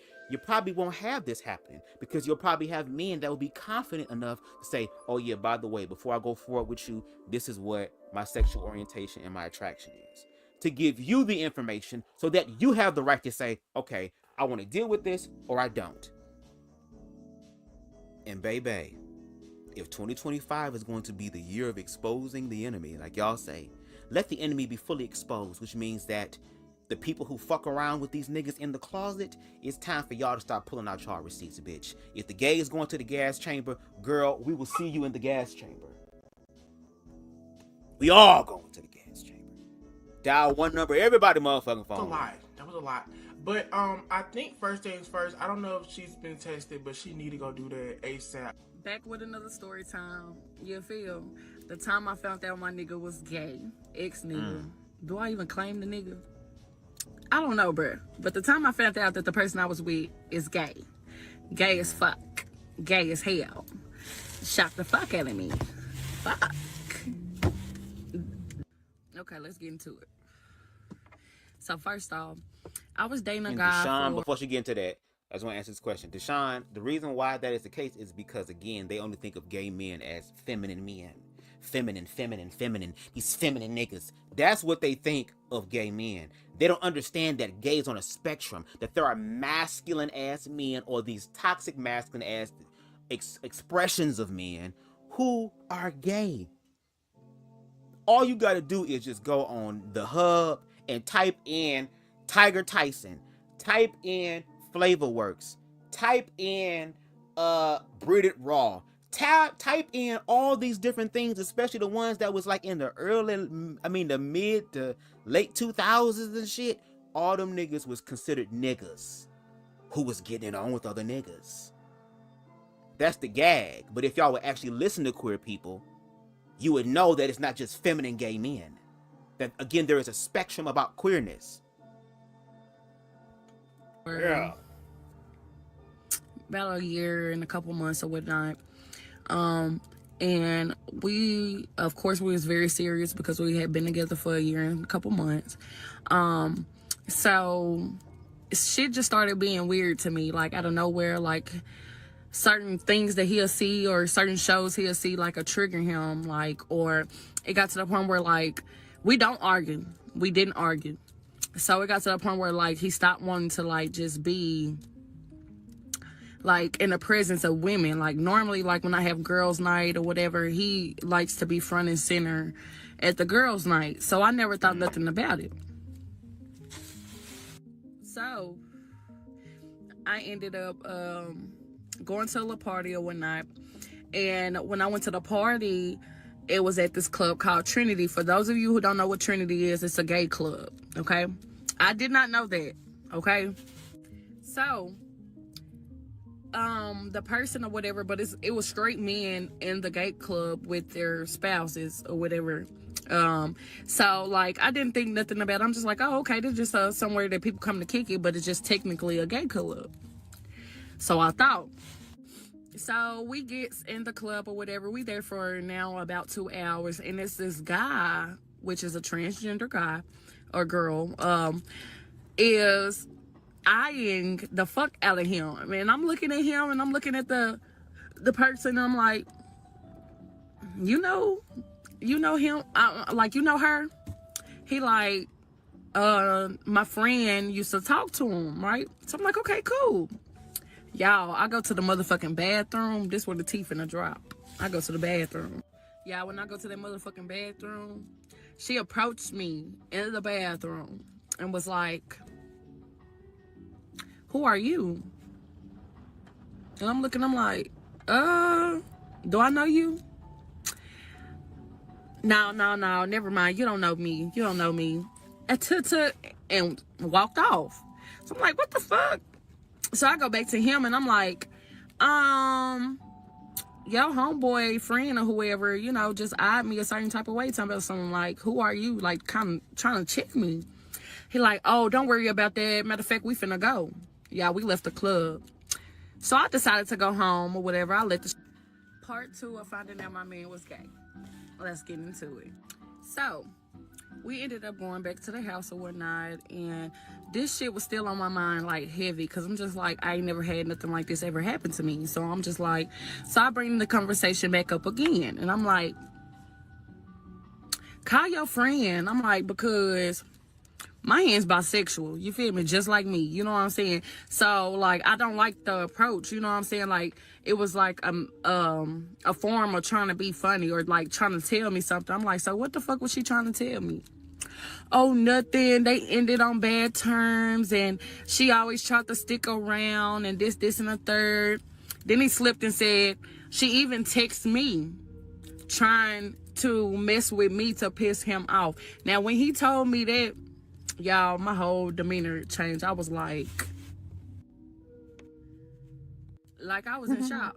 You feel me? So I'm like, okay. So every time I bring up the issue, he just kept, like, you know, shooting the shit down, you know, basically trying to encourage me that it wasn't what it was, you know what I'm saying? So y'all, oh my god. So a couple days, maybe even a week or so went by, and things started to change tremendously. Like, I was watching a show, as you guys know. For those of you who don't know, the show is called P-Valley. I was watching P-Valley, and normally we can watch this stuff together, but since I confronted him and asked him about that one situation, he does not want to watch anything gay. He don't want to watch Tyler Perry. He doesn't want to watch P-Valley. He doesn't want to watch nothing with a scene with gay in there since I confronted him with that. And I'm like, why are you so defensive about gay people? Like, even me personally, I can't be with a gay man, but I like women too, you know what I'm saying? So I can't discriminate and be like, hey, I don't like gay men, or hey, I can't respect or be cool with somebody that's a transgender or whatnot. You know what I'm saying? I don't operate like that. You feel me? I feel like everybody's equal. So you guys, he shoots the whole idea down or whatever. So I changed the TV or whatever, and he still leaves. So I'm like, okay, y'all, when he come back, he had a lipstick on his collar and a hickey on his neck. And I'm like, oh, so we get into it and you go do that? I'm like, cool, just let me know what it is and I'm gonna move accordingly. So he wasn't trying to let me go nowhere. He had got real abusive and real, like, you know, what's the word? Something, he got real defensive when it came to me. So, yeah. he ended up taking the shower, whatever. A week later, I ended up going through his phone, y'all. And the shit I found through his phone, like for part. Okay, so I take notice, y'all, and people were saying it in the comments, but y'all kept telling me that the story times are fake. Now, y'all acting like I went in front of these cameras and was lying. I don't know these people. I'm just going off of what they are telling us as a consumer. Correct. I don't know if it's fake or not. But Anna after Paula. watching Correct. the video, I kind of Correct. feel like it's fake because it's the same thing. Like, they go through the phone. It's the same shit. But I'm not saying she lying. I'm just saying it's kind of suspicious how every girl that come on here and tell their story. Not saying everybody is lying, but some gotta give. And no shade, I think that kind of answers a little bit of the question, Harold. That could be the case. There could be women on here that are trying to capitalize off of this. I mean, there are people who are grifting off of these situations of confusion as well. You know what I mean? So that could possibly be the case. But at the same time, I'm like, a lot of these niggas unfortunately operate and think the same. Like, again, this can be applied to a female who is with a dude who he's cheating on her with another female. So it's like, a lot of these niggas do dumb shit and they get caught in a dumb shit. You get what I'm saying? So hopefully that answered your question somewhat. Let's continue, y'all, because we still got some ways to go. Part motherfucking 3. Hopefully it's gonna be too long. Go back to part 2 to catch up. Let's get into this shit. So, like I was saying, he had a hickey on his neck and some lipstick on his collar. So he goes to go get in the shower or whatever. And normally, see, I'm not the type of female to go through phones, but because of that, the story on how he told me he got the hickey on his neck and a lipstick, he said he was breaking up a fight between the homeboy and the homeboy's spouse or whatnot, or nigga, bitch, whoever. And I'm like, so what she do? Like what the person do? Fall and like suck on your neck and like get like smeared? Like, I don't understand it. Fuck all that. Anyway, so I go through his phone. And I'm looking, and I don't know what it is or whatever. Probably because, like, at that time, like, my best friend at the time was, like, an FBI agent. So, like, she, like, taught me the little Cash App shit. So, we was finding numbers and shit in his phone. And he had the numbers saved on the weird shit, like Wingstop, like Markham, like, little shit like that, little streets and shit. So, we go on there, and I'm like, what the fuck? So I call her on my phone and I'm like, bitch, she like, I'm finna just send me the numbers and I'm gonna type them in on Cash App and I'm gonna send you the pictures on who pop up on the Cash App. I didn't think that shit was gonna work, but bitch. So, y'all, she sent me 4 pictures and 2 of them were regular females and the other 2 was transgenders. So one of the transgenders was the one that I seen at the club that night. Okay? Fuck that. Just wait. So I go to the Snapchat because I'm just like, it said contact some snap. So I see the name as the same as the Cash App come and text his Snapchat. So I go on his Snap and I'm looking at the messages or whatever, and it's like, yeah, the night that we went to the club, she texted him and was like, so that's what we doing? Like, you bring another girl to my workplace? So she works at Trinity when Trinity becomes Discovery, which is a drag queen night. So my mind is blown. See, I can't even talk. My shit blown. I'm fucked up. I'm like, what? No. You feel me? Fuck that. Not only that. All right. So then, so I couldn't hold water. I immediately bust through the door because not only did I find the messages from that night, but they had videos together on the Snap. Like, they had videos together. They had been together. He had, like, she kept telling him, like, you taking me too fast. I don't want to have sex or whatever. And he was like, why you keep, every time I meet you, don't want to never do nothing with me? She said, because I'm a man. Like for part 4. Okay. I went on her page. I could not find part 4, and I'm not going to look again. So that's that. Her thing is on. You'll see it up there. But if you want to go look at it, you feel free to do that. But I'm not looking. I'm not looking for it. I feel like the story time is a bit rehearsed. But okay, we got the 20-minute story time though, y'all. And from the comments, they say it's good, so we about to watch it. Okay, so for this next story, I gotta add some context so I don't lose y'all, so y'all don't get confused. So, this person that I dated from the end of my 8th grade year to the beginning of my 10th grade year, maybe midway through my 10th grade year, something like that. This person has an uncle who dated my cousin. Okay? This person and I also share a cousin. So I met him because he had a cousin. He had an uncle who was dating my cousin. That's how we met. His uncle has a daughter who is my cousin, who's related to me on my father's side. So his uncle's baby mama is my cousin on my daddy's side. However, his uncle was dating a cousin that I'm related to on my mom's side. Right. So that's how come we were able to remain so close throughout this whole saga. We were in close proximity to each other. With a lot of history there. Great. Okay, so I moved away. I left home, my hometown, a month after I graduated from high school. And I stayed away for years. I ended up going back though. I went back for a while.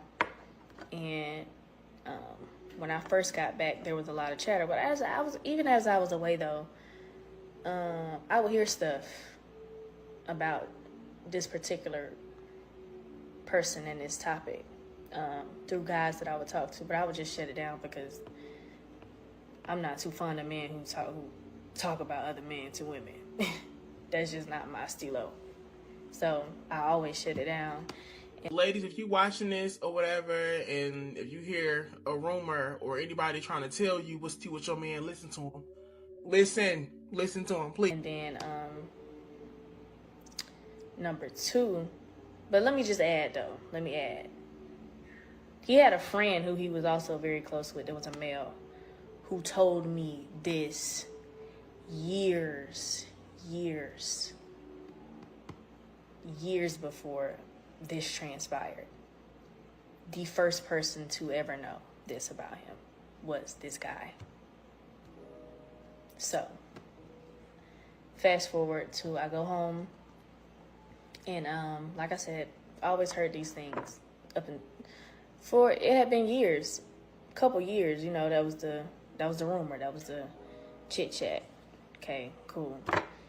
But around this time it had got really profound, and I don't know if maybe he was dealing with somebody that was just talking a lot, or actually I do know he had a falling out with another friend, and I think she went and blasted him on Facebook after they fell out. And so people were talking about that, and so I walked in. One day we was at my grandma's house, and I walked up on a conversation, and hold on, my baby crying. Okay, so I walk in on the back end of a conversation, and they talking about this blasting session that an old friend of his had about him on Facebook. Whew, it's just windy. So as I'm walking up, they like, yeah, Jay, but you know this though, because you know him. Like you're about the closest thing to him. So if all the rest of us know it and everybody else talking about it, Jay, you gotta know this because you know, why wouldn't you? Type shit. And I was like, nah, I don't know that. I don't know that to be true. He's never told me nothing like that. What's up, boy? Crazy. What's going on? We tell each other everything. What's going on? Thought, you know, I told him everything. I thought that's what we was on. So, yeah, I was like, nah. He would have told me if that was what he was on. That's what was going on. So, because it was so like heavy though, it was like everybody was just pressing this issue. I was like, I had made up my mind after that conversation that I wasn't gonna not address it. Like I was gonna pull him to the side and ask him myself. So he was working at this restaurant at the time. Oh, my baby is crazy. He was working at this restaurant at the time, and he was a chef. It had just opened. It was a seafood restaurant.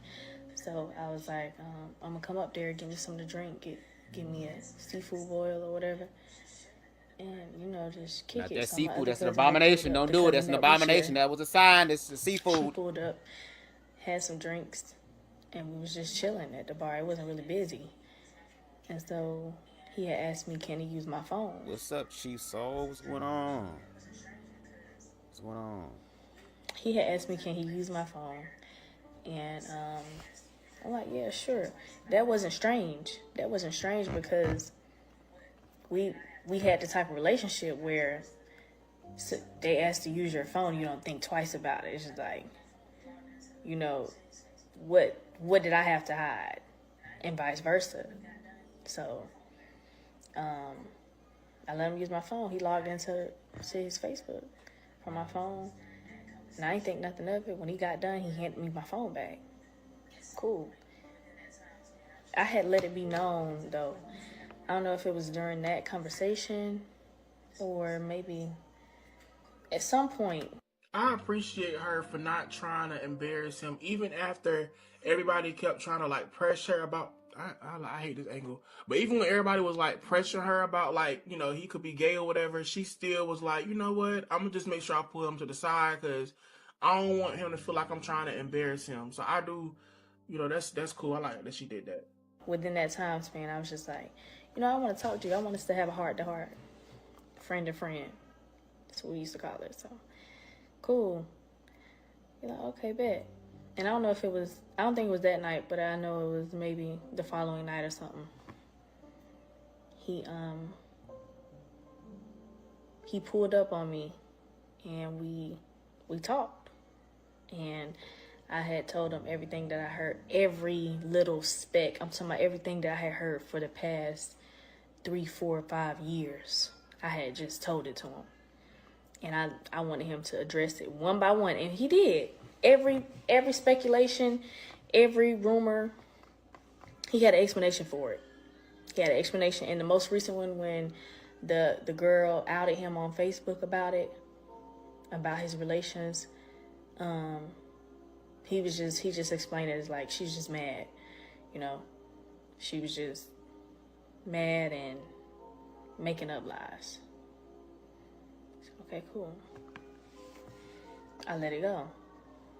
And I genuinely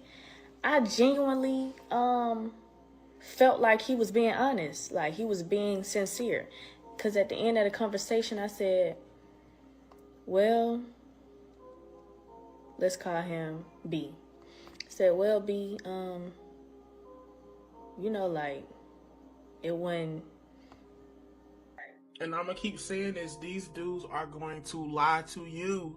I don't care if you try to soften your voice and make them feel safe. They're still gonna lie because they don't want nobody to know what they do. So it's just like, they're gonna lie to you, so don't believe them. It won't really change Keep how that I in see it mind, anyway. So because the fags, you I'm coming tell for me y'all though, next right? after this one. He was like, hell yeah, like you will be the first person I tell. Show y'all what Like, accountability across the board actually looks before like. I tell anybody, I'm gonna tell you. I'm like, okay, bet. And I believed it. You know, it's my dog. I know he ain't lying to me. So, that was it. That was the end of that conversation. So, here's where it gets tricky now. I wasn't really too familiar with Facebook Messenger. I don't know where I thought in my mind that messages was going when they created Facebook Messenger. I don't know. But I know I wasn't on that motherfucker. I wasn't using it. And one day somebody had told me to check my message. They had sent me a message. I'm like, how? So I go to the messenger thing. And I'm going through these messages and I'm like, dang, all these, I'm like, people on Facebook is weird. Like, I don't know none of these people. I don't know why. I'm like, I don't know why these motherfuckers would be having whole conversations with themselves. You see I'm not responding. Why are you steady talking to me? So I just click on one of them. I'm like, what the fuck is this nigga talking about? Okay, part 2 of how I found out that my childhood boyfriend / best friend was gay. So I left off the part in the previous video that prior to me seeing the messages, I had, and following our conversation, so somewhere in between me reading the messages and after we had our heart-to-heart, I went to his sister's house and just catching up with her. It was just me and her. And I was talking to her about everything, and I was like, dang, you know, I don't know why this is the talk right now. And she was saying, oh, because he fell out with that girl and the girl blasted him. But I totally missed that because I was away, number one. And number two, I had deleted Facebook. I wasn't on Facebook at the time. So I was like, oh, okay, well, you know, he debunked all of that. Because I just talked to him the other day. Me and him had a one-on-one, and he gave me his word that all of that was bullshit. And she literally was in tears laughing, y'all. Like, y'all would have thought that I had on a clown suit. The way that she was laughing hysterically, wow. I'm like, what's so damn funny, you know? And she's like, well, Jay, I hate to tell you, but that's my brother. I love him, but he's gay. And I'm like, why would you say that? Mind you, this is the type of person that say anything about anybody. So you have to take what she say with a grain of salt. If you know her, you know. So I'm like, why would you say that? You know, it's already people speculating about it, saying this, saying that, you his own sister, you know. And so she like, I ain't never told nobody this. But one day, me and she named her friend were out at a club. They went out. And B was babysitting her kids for her. And apparently B had used her phone too to log into his Facebook. But she didn't have access to his messages. She could just see like the preview, but she couldn't see what I could see.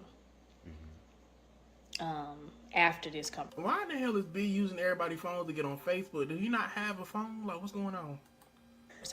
What I seen after I had this conversation with her. So, Lord. She was like, when she was out, he got a message from a dude that she was familiar with, that she knew that he had been speaking to. They knew each other. She knew that they knew each other. But she had never met this dude. So it's like, she was like, it's 1 o'clock, 2 o'clock in the morning. And the dude is like, he's pulling up. And so she like, why do, he's supposed to be babysitting, why he got this nigga coming to my house this time of night? He's supposed to be watching my kids. So she said they decided that they was gonna leave to purposely try to catch something. So she said by the time that they got there, she was walking up the steps. The guy was leaving out of her apartment, walking down the steps. So she said they kind of just like, hey, you know, and it was awkward, but they proceeded to go inside, and B was on the toilet, and there was some briefs, some male briefs on the side of the couch in an odor. Right? Okay, cool. Could have been anything. I was still very hopeful that, like, Understand? You know what I'm saying? But girl, at that point, that odor, a motherfucker. That nigga was on the toilet and you smell the odor, saw some boxer briefs.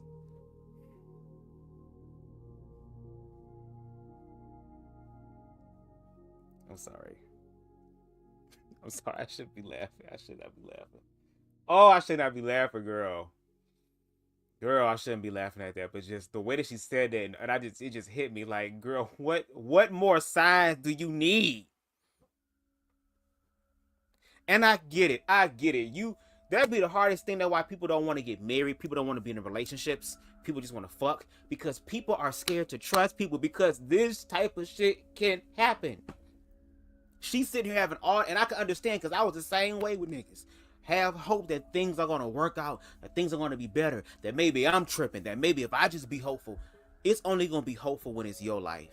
Your hope only really going to work when it applies to your life. But again, these women, and as you will soon see, these niggas out here are attracting individuals who do not have a foundation of self love, because when you love yourself, you honest with yourself first. Then you can therefore be honest with other people. These people are not. He was probably going through everybody's damn phone because he was trying to hide and find ways to manipulate the information that will expose his truth. So funny, y'all be against the gay people that are open. You need to start congratulating the gay people that are open. Be congratulating and low-key sponsoring the gay men that are open, so that, guess what, they're not breaking up homes. Whether they're the ones trying to break up the actual home that's already created, or there's somebody in the home that's playing house who not walking in their motherfucking truth. And if you want to sponsor this homosexual because he removed himself out of the race for you to get more pussy, my Cash App is at the bottom of the screen. $signs BubzDaGawd. Really had to have sponsor a gay man I had today. to have the evidence that I had, or and I ain't like giving up no sugar. I said sponsor. I was not finna not be sugar that, daddy. you know. Hell no. So I was like, okay, like that don't really. And she's just like, you're in fucking denial. You know, it just is what it is. So I'm like, okay, whatever. I just let that be. Then that's when I realized that I was in his Messenger account. And that's when I went through the messages. Now, to add insult to injury, his uncle, baby mama, who is my cousin, which makes her daughter my cousin, the cousin that we share. That's how we share a cousin.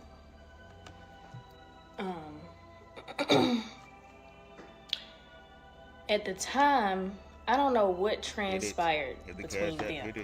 I don't know. Not my story to tell. I don't know what happened. But we were all in a group message. And so when I first seen the messages, I took like a day to sit in it, and then I shared it. And I shouldn't have shared it with them, but I did. We were all in a group message, and I only shared a couple screenshots. And something transpired between them. I think, I don't even want to speak on what transpired, but because again, that's not my story to tell. But anyway, they had words, they had differences, and his uncle's baby mother, and it's quite ironic because they're actually still cool now. They're back cordial. She decided that she wanted to post the screenshots on Facebook. And I don't know why to him that was me doing so, me outing him. But I caught the heat from that. Like I said, they're all cordial to this day. But for him, I don't know, I guess maybe he felt like betrayed. I had no idea she was gonna do it. Why I look like the Black Lord Farquaad far away? I just want to say that real quick. Up until the moment where she said she would. But then at that point, I was kind of, because he had already cussed me out anyway. He had already said everything, called me every name under the sun. Any negative thought that he ever had about me, he said it to me when I addressed him about it. So when she posted those screenshots,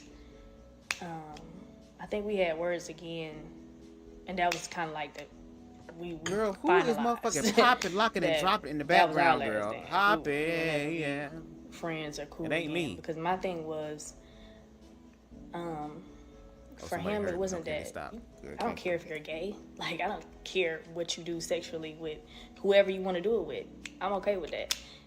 I love you regardless. Like, we've been rocking with each other this long, this many years. You think I not rock with you because you decide that you want to? No, it wasn't that. It was the context and of the messages. It was the fact that his kink was being down low. And I never knew up until that point that there is a plethora of men who are attracted to other men. They have sex with other men. Have sexual relations with other men. But and understand, those men that do that who are just looking for sexual experiences with other men, it is a way of release. That's it. It is not being gay, which means that you have not just a physical, but a mental, emotional, and spiritual connection with someone that you want to build with them as you would with someone who is heterosexual. It's two consenting human beings coming together and growing. We're not talking about that. We're talking about how these niggas in this world are so fucking stressed out that they will bust a nut to anything. Are we gonna sit up here and act like niggas have not fucked couches, have not stuck their dick between the mattress frame and the mattress itself? Some of these niggas get creative and get damn bagels and shit and be fucking it with cream cheese on their dick, and then some of them niggas nasty enough to wash it off and motherfucking either put it back in the package or fucking eat it afterwards. Somebody told me they warmed up a jar of marshmallow fluff and fucked it. So let's not act like niggas don't like busting nuts. It's the fact of, if that is what you like to do, the best thing you can do is the one thing that you don't want queer people to be, which is honest. Be honest. Tell your truth. If it's a no, that's cool. That means that person, that situation, that experience is not for you. Keep going until you find someone who can rock with that. And baby, it's a lot of men who are married, in relationships, have children, that will make the time to go fuck something else, whether it's male, female, or whatever the fuck else. You're dealing with niggas who don't even know what they want. And they settle, which is why they're not giving the relationship all that it deserves to get. Because, again, they getting that 20% somewhere else. And sometimes that 20 be greater than 80. These illiterate motherfucking backward ass mathematicians, girl. It's not that they don't feel comfortable coming out to the public and being open about their sexuality. It's that it's a kink, meaning it's a fetish for them to be down low. For no one to know except. And people don't ever talk about that, but she really hit it on the head. I feel like it's some gay men out there that find that to be a kink. Like, you know, a gay person can be out, they can be out proud to get that they're gay and stuff, but some gays probably find a kink for them to hook up or link with down low guys or whatever. So yes, it's the fact of, we are pretending on the outside we are against this, but behind closed doors we're this, and there is some sort of excitement from that. Again, I don't fuck with trade deal niggas, I don't. But I've heard of people, and I'm connected to people who have. And for them, it is a thrill, it is a rush. But the problem is, y'all be falling in love with the thrills and the rushes. That's be the issue. Y'all marry the rushes. Y'all get invested in the thing that was just a thrill and a rush to begin with. And there's a difference between being DL and being discreet. You can still be discreet and not announce to the world that you're gay. But if people ask you, you will tell them. Being DL just means that I can't have anything gay around me. I have to demonize everything gay because, again, it's a projection.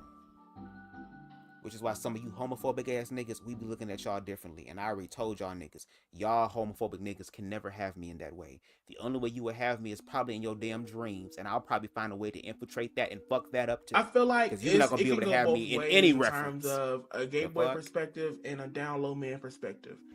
Them and other outwardly gay men or publicly gay men, or them and other down low men. That's the kink. And how do I know that? Because I read these messages thoroughly for hours. I told y'all I sat in this shit for a day. So, and I think that's also why he knew that we could never be friends, because I didn't just find out something about you. I found out the thought process behind it too. How you really feel about, really, you don't give a fuck about anybody but your damn self. And he knew, because he knew me, that he couldn't be around me with that mentality. So it was the kink for me. It was the he was in Bill's determination of being never coming out and always French being down low, and then that being a fetish. Like, they would talk about it with each other. They was laughing like. Okay, girl. So that was the end of the video for that one.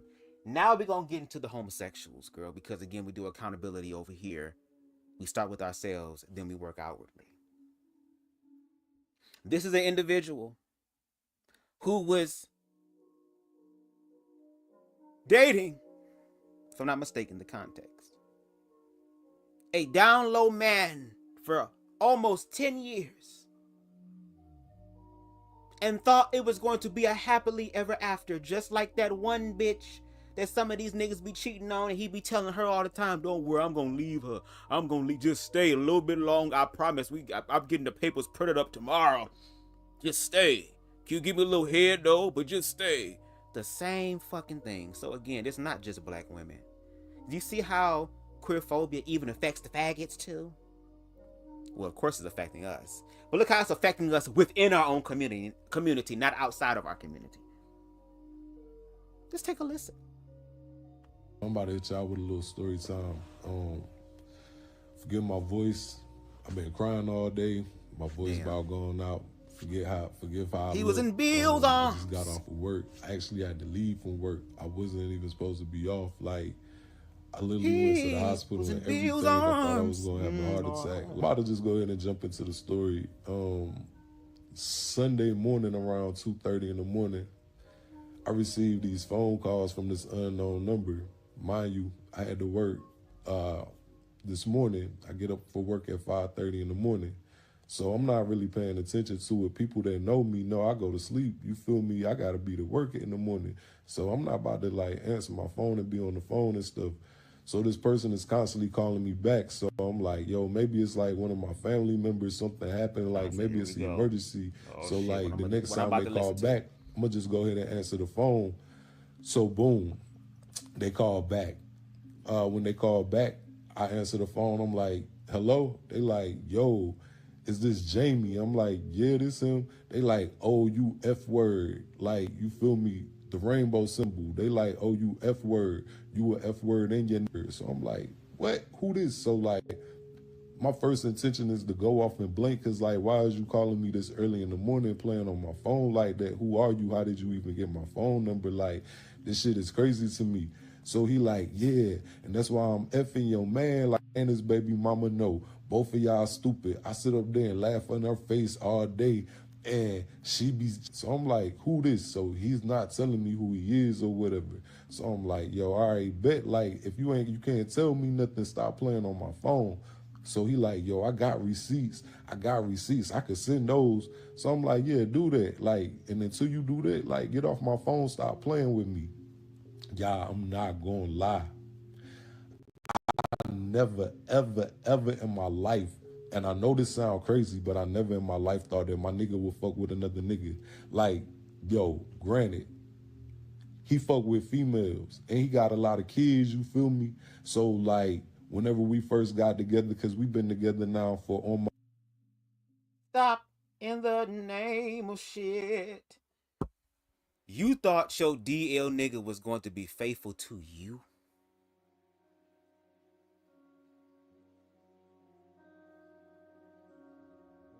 Even though he has children, even though he has baby mothers, and you thought that he was going to be faithful to you.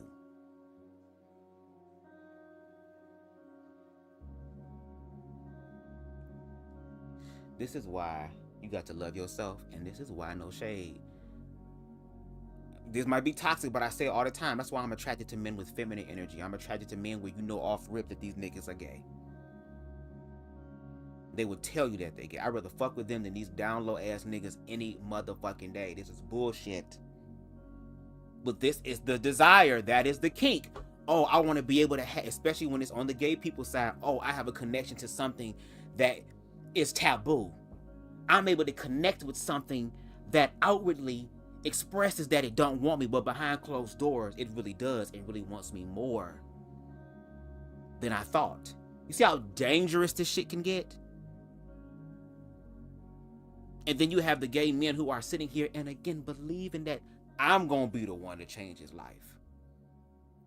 Just to find out that you was fucking with this nigga for 9 years and you're not the only nigga. You those women weren't the only ones. You thought you was gonna be the only one pimping? I was 9 years, you get what I'm saying? Like, so when we first got together and he moved in with me, like, I already knew, like, he liked females, you get what I'm saying? So, like, I still pursued that situation anyway. And I never tried to like condemn him or make him feel bad. You get what I'm saying? So subconsciously, I gave him permission to mess with females, even though I didn't like it. You get what I'm saying? And that shit dangerous. How you gonna tell him not to like females when he originally likes females? When he naturally likes females?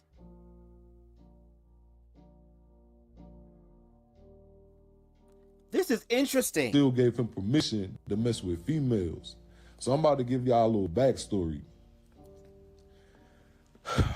Shoot, like I said, me and dude been together for 9 years. Well, almost 9 years. This man lived with me for 7 years, on and off. More on than off though. So like a good 6 years he lived with me, then he moved, then he came back. You get what I'm saying? So like fucking bitches and niggas, right? This man lived with me. The whole time this man lived with me, he never had a job. He never paid a bill. There's this common theme. Y'all fuck with niggas who only use their dick, and that's how these niggas operate, a lot of them. They will use their dick. They will use their dick, and if the dick is good, you will drop money on it. It's like sex work. The reason why people get money, or one of the reasons why people get money, is not because of the freedom that it offers you in this society and all of the other things that you can obtain, but you can easily obtain sex and a whole bunch of it.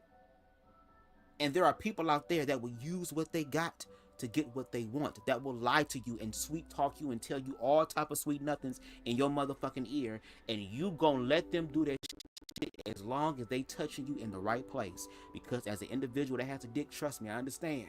When you in that zone, if you're not thinking with this one, this motherfucker right here will get you fucked up. And it's cold outside too. So you know niggas really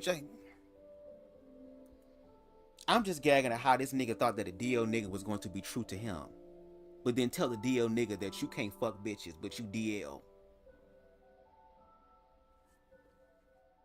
Oh my God. Don't know how to cook. He don't know how to clean. He don't do nothing. I never asked him to. Not one time did I ask this man to go out there and get a job.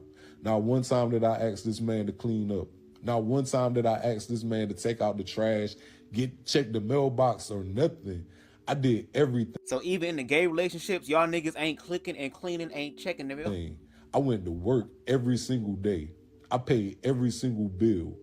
My cell phone bill and his cell phone bill. We stayed in a real nice place in the white neighborhood. Like, not even saying something like the white neighborhood, but I'm just trying to give y'all a visual. Like, we not in the hood, we not in the slums or nothing like that. Like, shit is expensive, bills is high, especially on one person. And I'm the only person going out there paying a car note, car insurance, rent, utility bill, internet bill, 2 cell phone bills. I'm buying 2 pair of nigga sneakers. Men's sneakers is expensive, and I got. And no shade, back when I was being dumb and stuff like that when I was younger, there were niggas that I was motherfucking dating, and I bought them clothes and shit. I bought them video games and shit. I done bought them niggas weed and shit. I started smoking. I didn't really smoke for real until after 2018, but at that time I was smoking with them and shit. I'll buy them a little something for us to smoke and get them a little something they can have to go home. Doing all that shit again for a nigga who didn't have or couldn't keep a job and had horrible body odor. But he was fine though. Do you see the issues that happen when you don't love yourself? I get him a pair of sneakers every time I get a pair of sneakers. I gotta get him the outfit that I get, and I like expensive clothes. Like, y'all just go check out my shit, you feel me? Go to my page and look at my stuff. Like, I'm not just getting cheap stuff, like, for real. Like, so if I get me a pair of $100 shorts, $200 shorts, pants, I'm getting him the same thing. If I get me a pair of $200 J's, I'm getting him the same thing. So I'm just trying to give y'all a visual. I hope you tell us what the hell he gave you, because that's what I want to know. It got to be the sex. 100% submissive to this man. Never fuss with this man. Never put my hands on this man. Anything this man said, I did. Anything this man said went. Even though he was not paying no bills or providing or doing anything, he still was the man of the house at the end of the day. And I let him run it like that. You feel me? Just because I love this nigga. Not one time did I ever step out the relationship. I was 100% faithful to this nigga the whole time. So like this shit is blowing me because like I was just there. And like this whole thing has been overwhelming and stressful because I don't get food stamps. I don't get public assistance or nothing like that. You feel me? Like everything that I do, I'm doing on my motherfucking own, and I'm having to provide for another motherfucker, you feel me? And I feel like that shit is not fair. And I'm sitting up here. Cousin? What's up? I feel like that shit is not fair that I'm sitting up here and I'm doing all of this and I'm providing, and then you could go out there and do the stuff that you do to me. Like, that's just crazy to me. I can't even fathom the idea, but like, back to the story or whatever. So boom, like I said, all of this shit went down. I get the receipts. So I'm looking at everything like, I mean, over like 50, 60 screenshots, videos, everything. This man is out here fucking other niggas, fucking transsexuals, and still fucking females.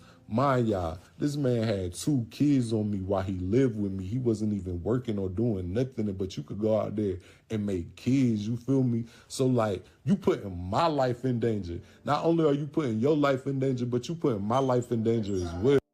Hold on. Before we get into, girl, this is like some goddamn who the fuck did I marry Risa Tisa part 50 shit. Listen. Why? Again, I can understand because I was there, but now that I'm at a different place, what made you think that you could make something work out with somebody who is not walking in their truth?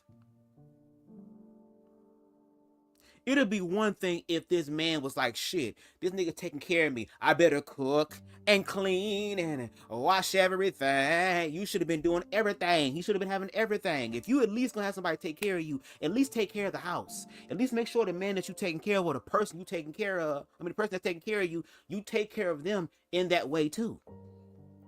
Because I remember a video where I heard this woman say, oh, y'all be talking about y'all don't want to date men that ain't got no jobs working a 9 to 5. Can that man fix a furnace? If he can fix a furnace, he'd have saved your ass money. Can that man fix a car? If he can fix a car and fix the alternator and all that type of shit, he done saved you some money. If that man can fix some plumbing or do shit around the house, that saves you money from spending on somebody to come get it done, then that's a win-win there. That's understandable. But for you to be fucking with a individual who first of all was down low, then to treat this nigga better than he's probably ever treated his motherfucking baby mamas and shit. He ain't doing nothing and he's not grateful for what you give, and then he goes out and continues to do him and other people do him and they do each other.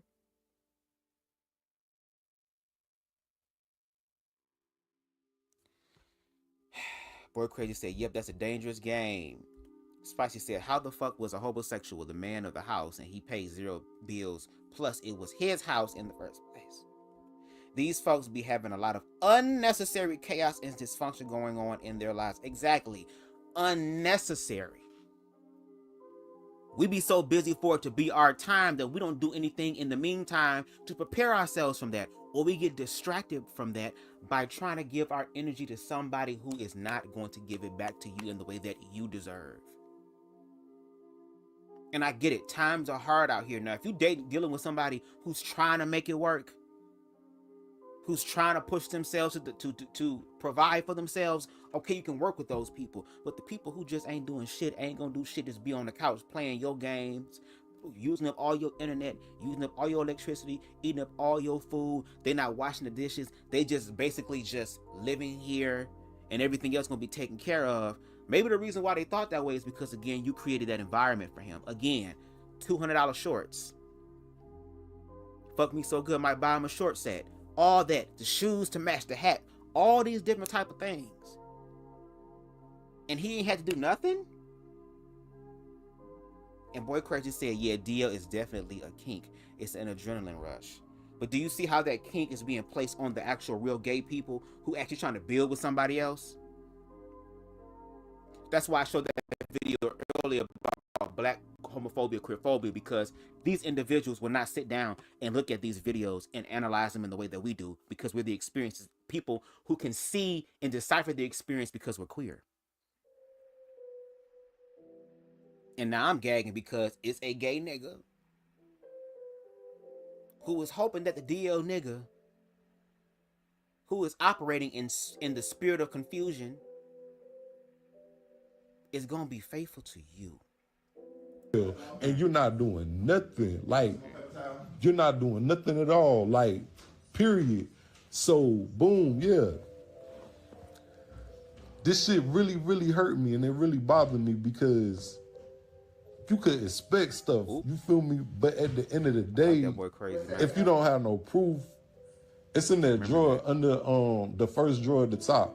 If you don't have no, if you don't have no proof, like, this shit is like, all right, bet. People could just be talking, like, people be making up rumors. People make up stuff about me, so it'd be kind of hard to believe. But once you got that proof right there in front of your face, like, that shit hit different for real, for real. Like, I am over here, and I am just literally sitting back, reminiscing and thinking about all the foul shit and how loyal I was and how I held this nigga down and everything just for him to play me like that. And, like, this nigga got hella kids and still out there trying to make more kids. Like I said, this nigga had 2 children on me already. He doing what the Christians asking, to be fruitful and multiply, no matter who it hurts. Already had kids before I even got with the nigga. And the nigga only 29 years old. Like, the nigga got like 5 motherfucking kids. Like, bruh, I'm telling you. And who helps? Nobody. His mama help him. I help. He don't do shit. This nigga don't even know how to fucking fry an egg or make a oodle and noodle. Like, this nigga is a lame. And I still sit up there and I was by his side and I still love this nigga and I still rock with this nigga. Like, bruh, our whole life got shot 5 times protecting this motherfucking man. And I'm not even no street nigga. Like, not at all whatsoever. So, like, this shit is fucking with me. And if y'all ever, and I'm about to drop some names too.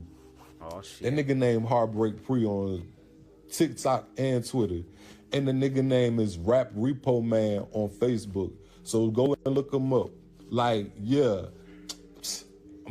Next video, because I'm about to run out of time, but yo, next video, I'm dropping everything. I'm dropping everybody's name, all the straight niggas that supposed to be his homeboys that he was fucking with, all the transsexuals that he was fucking with, all the little gay boys that he was fucking with, everything I got, I'm about to go post that shit. I'm about to make a video, so y'all make sure y'all stay tuned to part 2 because I'm about to let that shit out. And if y'all want to go look up this lame-ass, bum-ass motherfucker, again, the name on TikTok and Twitter is Heartbreak Pre. The name on motherfucking Facebook is Rap Repo Man. Psst. Check it out, not lying. Like, bruh, I'm about to, like, upload everything. And if y'all go through my videos, it's a video with me with a burgundy brown turban on and a blue shirt. The nigga is in all of my videos. Go check that shit out. I have no reason to cap. And I don't never put nobody on blast, but this shit hurt me deep. Out of the whole 9 years. What's going on? I made a previous video yesterday explaining how I was dating this DL guy that I met 9 years ago through a mutual friend, and nothing went going on, you get what I'm saying? And I don't even know if the guy was like doing anything at the time because like we both were young. He's a little bit younger than me, but we both were young, so I don't know. But he explained to me how he was going through the situation at home and he was getting put out and he was currently sleeping on school buses in our neighborhood. Now, mind you, I live in the South. It's summertime. It get hot here. So I'm feeling bad for the dude, and I invite him like to stay with me for a little while until he can get himself together, or his people will let him come back. So he agrees to it. He moved in that same day. He's staying there. I'm the only one that's working. I'm the only one that's cooking. I'm the only one that's cleaning, but I don't have a problem with it because I was doing it before he came. That's just something that has to be done. Wow. So through time, he's still there. He's not making an attempt to get a job. He's not doing nothing. And at this point, I'm now washing this man's clothes. I'm paying this man's cell phone bill. If I'm not cooking, I'm buying his food. I'm making sure he's good. So like we're technically in a relationship, but not a sexual relationship.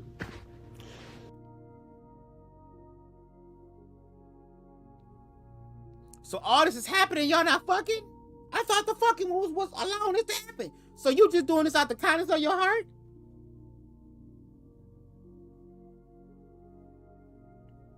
To see mommy.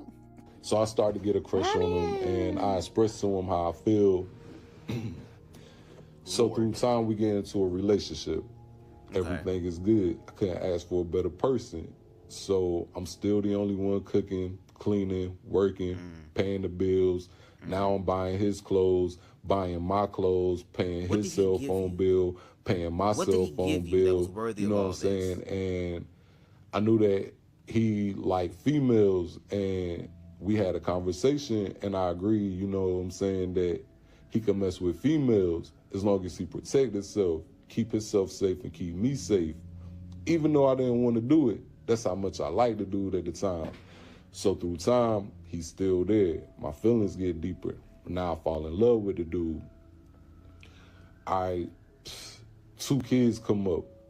He already had two kids prior to our relationship, two different baby mamas. And when I met him, he was 19. And now you have two more kids on me. They let me know that you're not using protection. I was hurt. I got over it. Didn't kick him out, didn't like argue or nothing. Like, it's over with. It's nothing I could do about it. I still remain the same person that I was or whatever. So, boom. We still together, things going good, and now I'm not having to worry about the infidelity. At least I thought I didn't have to worry about the infidelity. Like, I'm going to work, I'm coming home. Soon as I hit the door, he's at the door. Like, we are cuddled up on the couch watching movies all day, every day. We going on dates to the movies. We going out to eat. So we going on little shopping sprees. I am buying all of this man clothes, sneakers. Like, I am doing. He can't even take care of the motherfucking tip, baby. That's okay. I'll give her the $5 tip. You can't even give the dasher, the door dasher a tip. Ow, you can't give the door dasher a tip. You having all these experiences, but on your dime. And again, I still want to know, what is it about old dude that makes him so worthy of this type of energy? Especially if you are saying, and I heard correctly, is that this is a sexist relationship. Everything that I can do to keep this man happy. I'm not arguing. I'm not complaining. Not telling this man to get out and get a job or nothing. Just like, to be left in peace. I'm doing it, and this stuff is hard. You get what I'm saying? Trying to maintain, and I'm doing it, and I'm doing it for the both of us. So, boom, here we are, 9 years later. This man still lives with me on and off. We went through a little separation for about a year whenever he had his last child, and we ended up getting back together. He ended up moving back in with me. So during that year that we were separated, I don't know what he was doing. I don't really care what he was doing because we wasn't together. But at the same time, like, boom, we get back together. Everything is perfect. Like, I don't even have a suspicion that this guy is doing anything. Like, I'm feeling like everything is perfect. While I'm at work, he's texting me, he's calling me. When I get home, he's already home. Like, he don't leave the house. He already home. Where the fuck he gonna go? I'm assuming that he's not doing nothing. So about 2 days ago, I started getting phone calls real late at night, like around close to 3 o'clock in the morning. Oh, hell no. I finally answered my phone, and there's somebody playing on my phone that apparently like slept with him, and it's a guy. So I'm not really believing it just because this guy's a street guy, like he's a gang member, and I'm like, nah, you just playing on my phone, like, you know what I'm saying? Because his family know about me, and a few of his friends know about me, kids know about me, all of that, you know what I'm saying? I'm not a secret, so I'm like, all right, this is a gay dude that heard about us. and he being funny or whatever, maybe he tried to talk to me or maybe he tried to Wait, talk so to... again, I might be hearing it incorrectly, but did you say everybody know about who you are? So is it even really a DL relationship? I thought the purpose of it being a DL relationship is that the only people that know that it's DL is you and the DL person. But now the family knows about it and they okay with it? Him or whatever the case may be, like, you don't know what you're talking about. You don't know my man. All right, bet. So he like, oh, I'm about to send receipts. I'm like, all right, show me. That's the only way I'm going to believe you. Y'all, when I tell y'all this man sent receipts, like, I get over 200 screenshots. Like, I just get 200. So many messages, like, they just flooding, they keep coming. It was 2 o'clock in the morning. Y'all, I did not go to sleep, none. I stayed up until 5 o'clock that next morning reading stuff. That's how many text messages it was. And I went straight to work after then. So boom, this man the whole time out here from February to now, prostituting, selling his body. From February to now, this man has slept with over 130 people. How are you selling your motherfucking body with... Girl, that's nothing about the DL niggas, girl. They be playing on y'all intelligence, which is not there because, again, the love and the lust is there. This nigga is selling his body for what? He ain't paying for shit. Is he selling it for weed or something? For an eighth? Fucking quarter? Half ounce, ounce? I can understand you doing shit for some ounce, especially if it's good motherfucking weed. More bounce to the ounce. Okay? But this is just baffling me. I really can't judge because, again, I've been in experiences where I have done dumb, stupid stuff too as well. But it gets to a point to where you wake up and you don't deal with that shit anymore. That'd be the problem. People don't know how to heal from shit. This nigga was able to, first of all, be taken care of, have 2 babies on you, even though he's attracted to women and told you that up front, and you tried to change it up and try to have control over everything so that, oh, it's going to happen my way, just for you to find out that this man has fucked over 100 different people. And he couldn't buy your ass a pack of raw cones? He couldn't buy you a pack of Swisher Sweets? He couldn't even buy you a pack of 99 or now $1 and some change pack of Job rolling papers?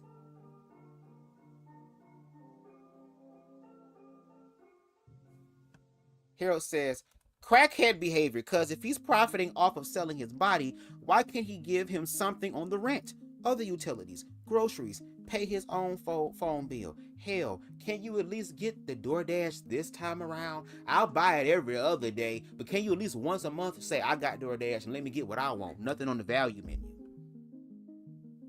I mean, hell, you can use this nigga car to go DoorDash and get you a little bit of money.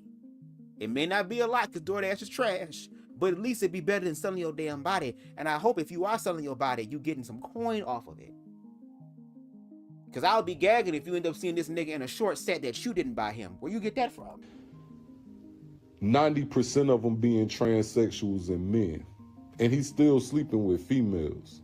So not only is you putting your life in danger, you putting my life in danger, and you putting all of these females' life in danger that don't know about you. So boom, I try to contact him. I don't get nothing. I don't hear nothing. So I'm like, yeah, like, don't even worry about coming back here. This man did not apologize. This man didn't do nothing. You know what this man did? This man went to another man's house. Crushed me. So all right, bet. I make a video yesterday, and like, I name dropped, and for those that didn't see the video yesterday, his name is Preonde Offer. He goes by Pre. He goes by Heartbreak Pre on TikTok or Uncle Pre on TikTok, and he was going by Rap Repo Man on Facebook, but apparently when I made the video yesterday, he changed his name to Pre Diddy. So yeah, the whole time, this man is sleeping with other men, transsexuals, and women. And just in the course of February to December, you have slept with over 130 people. y'all just don't know what that did to me, because I'm literally sitting up here being loyal to you. I'm sitting up here being faithful to you. I'm sitting up here being a provider when it's days that I was sick and didn't want to go to work or just didn't feel like going to work. I got up and I went to work because I knew it was stuff that I had to do. I'm sitting up here letting you be an asshole, letting you fuss and do whatever you want to. I'm not arguing back with you. I'm not complaining. I'm not doing none of that stuff. I'm trying to be the person to you that I want. And you don't appreciate it, what you do. Right. You go out there and you prostitute and you sleep with random people. And even the people that you didn't even sleep with, like, you are in like about 500 people inboxes, and I got those screenshots too. So at the end of this video, like, I'm about to attach some of the messages or whatever. But like, hopefully we'll be able to read it. You was out here chilling with these other street dudes, and I'm like, oh, okay, like, I know I ain't got nothing to worry about. Like, they probably go get some females or something like that, but I know they ain't doing nothing because, like, all of them got kids and all of them live with their baby mamas. All of them is bloods. Like, they in gangs and stuff, you feel me? And I'm like, I don't have to worry about none of this. Come to find out, this man is sleeping with his friends. Who it is. Like, who is even doing who? Like, I'm confused. Like, y'all supposed to be some street niggas. So, yeah. I don't know how the person got the messages or got into his phone. Apparently, whoever he was messing with, he left his phone around them, and they end up getting in his stuff and screenshotting it and sending it to themselves or whatever the case may be. But I got it now. And hell, because the answer to that is this. In everything that's in my soul today, everything that's in my soul, I'm gonna beat your motherfucking ass. And to everybody that was in his inbox that he messed with, I'm going to post this stuff. Oh, shit. And I'm not a messy person. I have been with DL dudes plenty of times, and I've never told their business because... And baby, one thing that is more dangerous than a messy person is a broken, hurt person. Baby.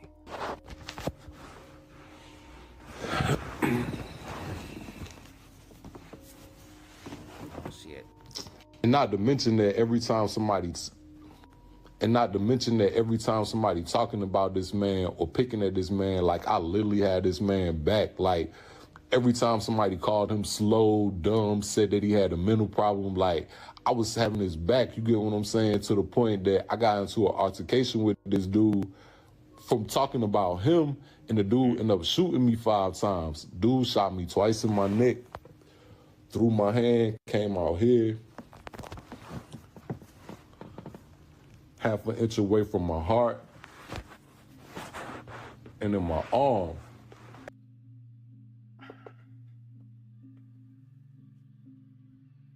To the gay people, leave Trade alone. Leave Trade alone. Y'all be thinking it's cute. Riding around the hood with your boo. All his homeboys think I'm cute until you catching a hot one. A couple of them. You let this man stay with you, and then this man also puts you in situations to where you could have lost your fucking life, and you still allowing this nigga into the room? Oh, God. And I still stood by this dude. After the 2 kids, I still stood by this dude. After the cheating, I still stood by this dude. After this man not working or doing nothing, I still stood by this dude. I still brought this man anything that he wanted. I still didn't argue. I still didn't complain. And then anytime this man do something to me and I be like, what you mean? I do got your back. What you mean? Like, I got shot for you. He said it is nothing. He claimed that it's nothing, like I almost lost my life for this dude. And then you do me like this. Like, bruh, like, I just can't believe it. Like, I stretched myself out for this man. Like, completely stretched. No shade. Fuck, you find out your nigga fucked 130 people. You got shot multiple times and almost died, and this nigga don't give a fuck.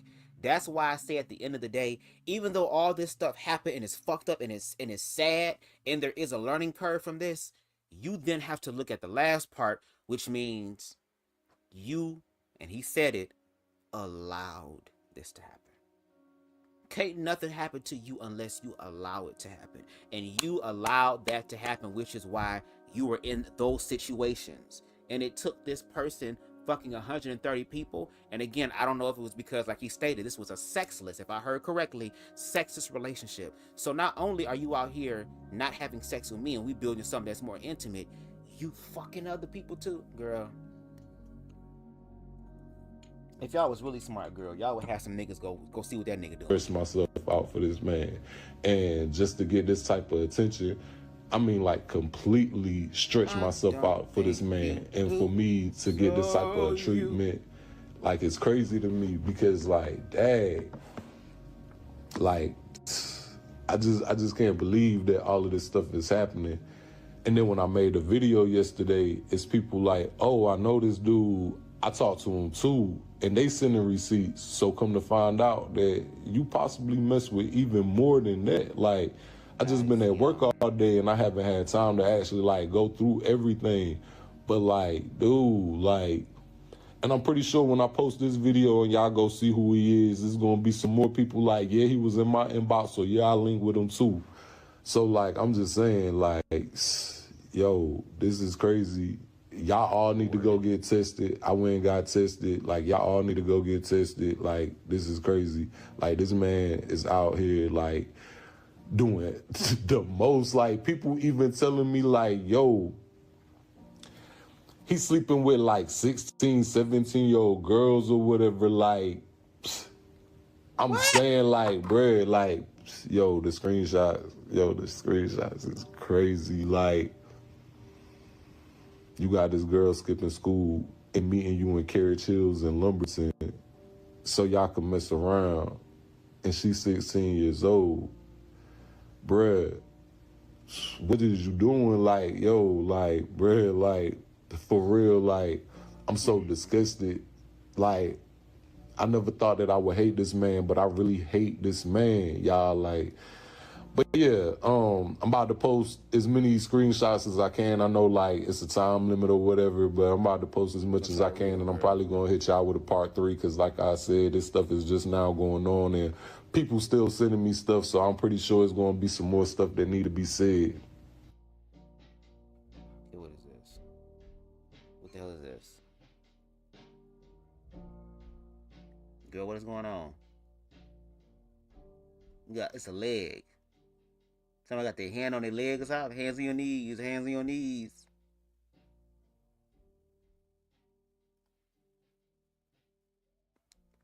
We were both single when we got together. I don't sleep with people, man. Oh, we can't even hear what the hell you said.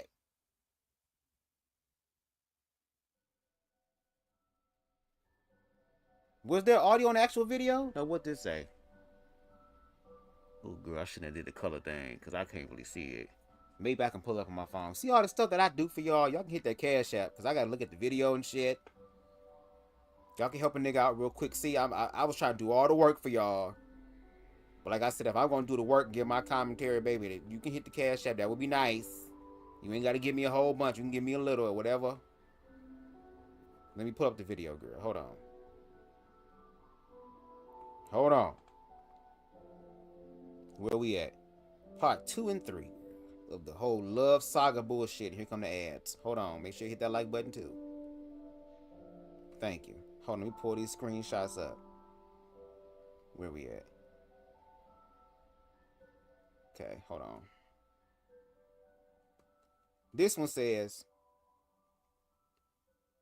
all I can see is something sound like a pussy with that trash throat.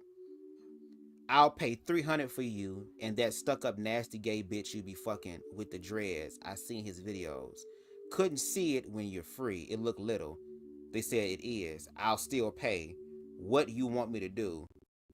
And then someone is saying, they responded back saying, I'll still pay. They said, I'll still pay. Okay. I guess it is in real time with this stuff. And again, you can also look at the videos, because all the videos that I have in this live are in the description box below. Can you get that gay bitch? What? This is so crazy. What all you do and how much?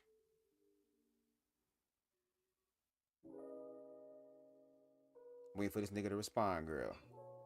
They texting like with the swiping. I hate that whole thing when you swipe shit together. No. Oh, so we got a picture of him a little bit. Hold on. At the bottom there.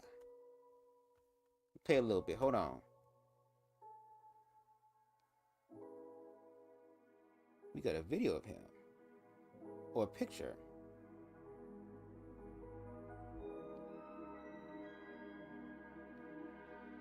But now we going back to the video. That's the picture of him. But now we going back. That's what I'm saying. Like, bro, we need somebody that can screen record this shit for real. We don't know what the hell being said. I don't know what's going on. It wasn't all the screenshots I thought it was gonna be. It was just a few. That's what I'm saying. Like, come on, y'all. If y'all gonna really spill the tea, spill the tea. I wasn't even gonna get on here and say nothing else. To the BM, to the baby mama in the comments, it was no shots towards you, and to others, I didn't out him. I found out by getting out. I found out by him getting outed. I was about to let the issue go. I wasn't even gonna get on here and say nothing else. I had talked to one of his family members earlier today, and I started feeling bad. I was like, you know what I'm saying? I'm not gonna let him take me out my character for being who I am. So I was gonna actually take the video down. I wasn't gonna say no more. I wasn't gonna feed into it, even though, don't get me wrong, I'm still hurt and I still can't believe that he did this to me, but I was gonna be the bigger person. So I get online and I go to take the video down, and I see that one of his baby mamas commented on the video, and she had mentioned like me bringing the kids into the conversation, and you know that I don't know her child, and I'm not making this video to be messy or like to start nothing or anything like that. Like, this video is out of respect, but just to clear some things up. Like, whenever I had mentioned the kids, I didn't say any names and I didn't say anything bad about the kids. It was just to show that I'm not hidden and that I do know his family. It's not like I'm just this person that nobody knows about and we doing what we do. Like, I'm actually a part of things. But does the family know that you and him is allegedly, because y'all say y'all ain't had sex, so do they know that y'all are romantically involved with each other, or do you just show up as possibly another one of the homeboys or one of the bros that the family know? Because there's a lot of that. So that was the only reason why I had even mentioned the kids, and to also say in retrospect of him having 2 more kids after we got together and we were living together. The conversation didn't have nothing to do with the kids. And if you felt like I was trying to attack the kids, I never was trying to attack the kids, because like I said, I do know the 2 previous kids and I do know your child. And I know you don't think I know your child, but I do know your child. And I was the one that was giving him half of the money for his part of the daycare. And that was my silver car that he was going and picking up your daughter in. And I know that your daughter's name started with an A, and I would never drop any names or anything, because like I said, this video is out of respect, but I just wanted to let you know, like, I was always in the picture. You had got your daughter a gold nameplate chain and your daughter had left it at my house. Like, I'm letting you know that I really know you. Like, that number that you used to call for him, that was my telephone number. Like, I don't have no reason to lie. You may not know that I knew your child, but I definitely knew your child, and I have nothing but love for his kids. And if they ever needed anything, I would honestly give them anything. Like, I've gave him money and brought them gifts on their birthday and Christmas. Now, if he related over to you, I don't know, but I do know for a fact that his mom know, because it was a few times that I have dropped the stuff off over there, me and him both. So again, I didn't say them or mention y'all to attack y'all. I was just saying that he had 2 previous baby mamas before I met him. And then when I did meet him and we were together, he ended up having 2 kids on me. And I was like explaining that I was never hidden. Like, I know the family and I'm a part of the events. Like, you as baby mama, you and I both know that his birthday was a couple of months ago. So like when they celebrated his birthday, I was there. I was there at the dinner, at the birthday dinner. So like, I'm just saying, I'm not hidden. Like the videos and everything on there, they know. So again, if you feel like I was trying to attack you, I wasn't trying to attack you, and I wasn't trying to attack your kids. That's something that I never do.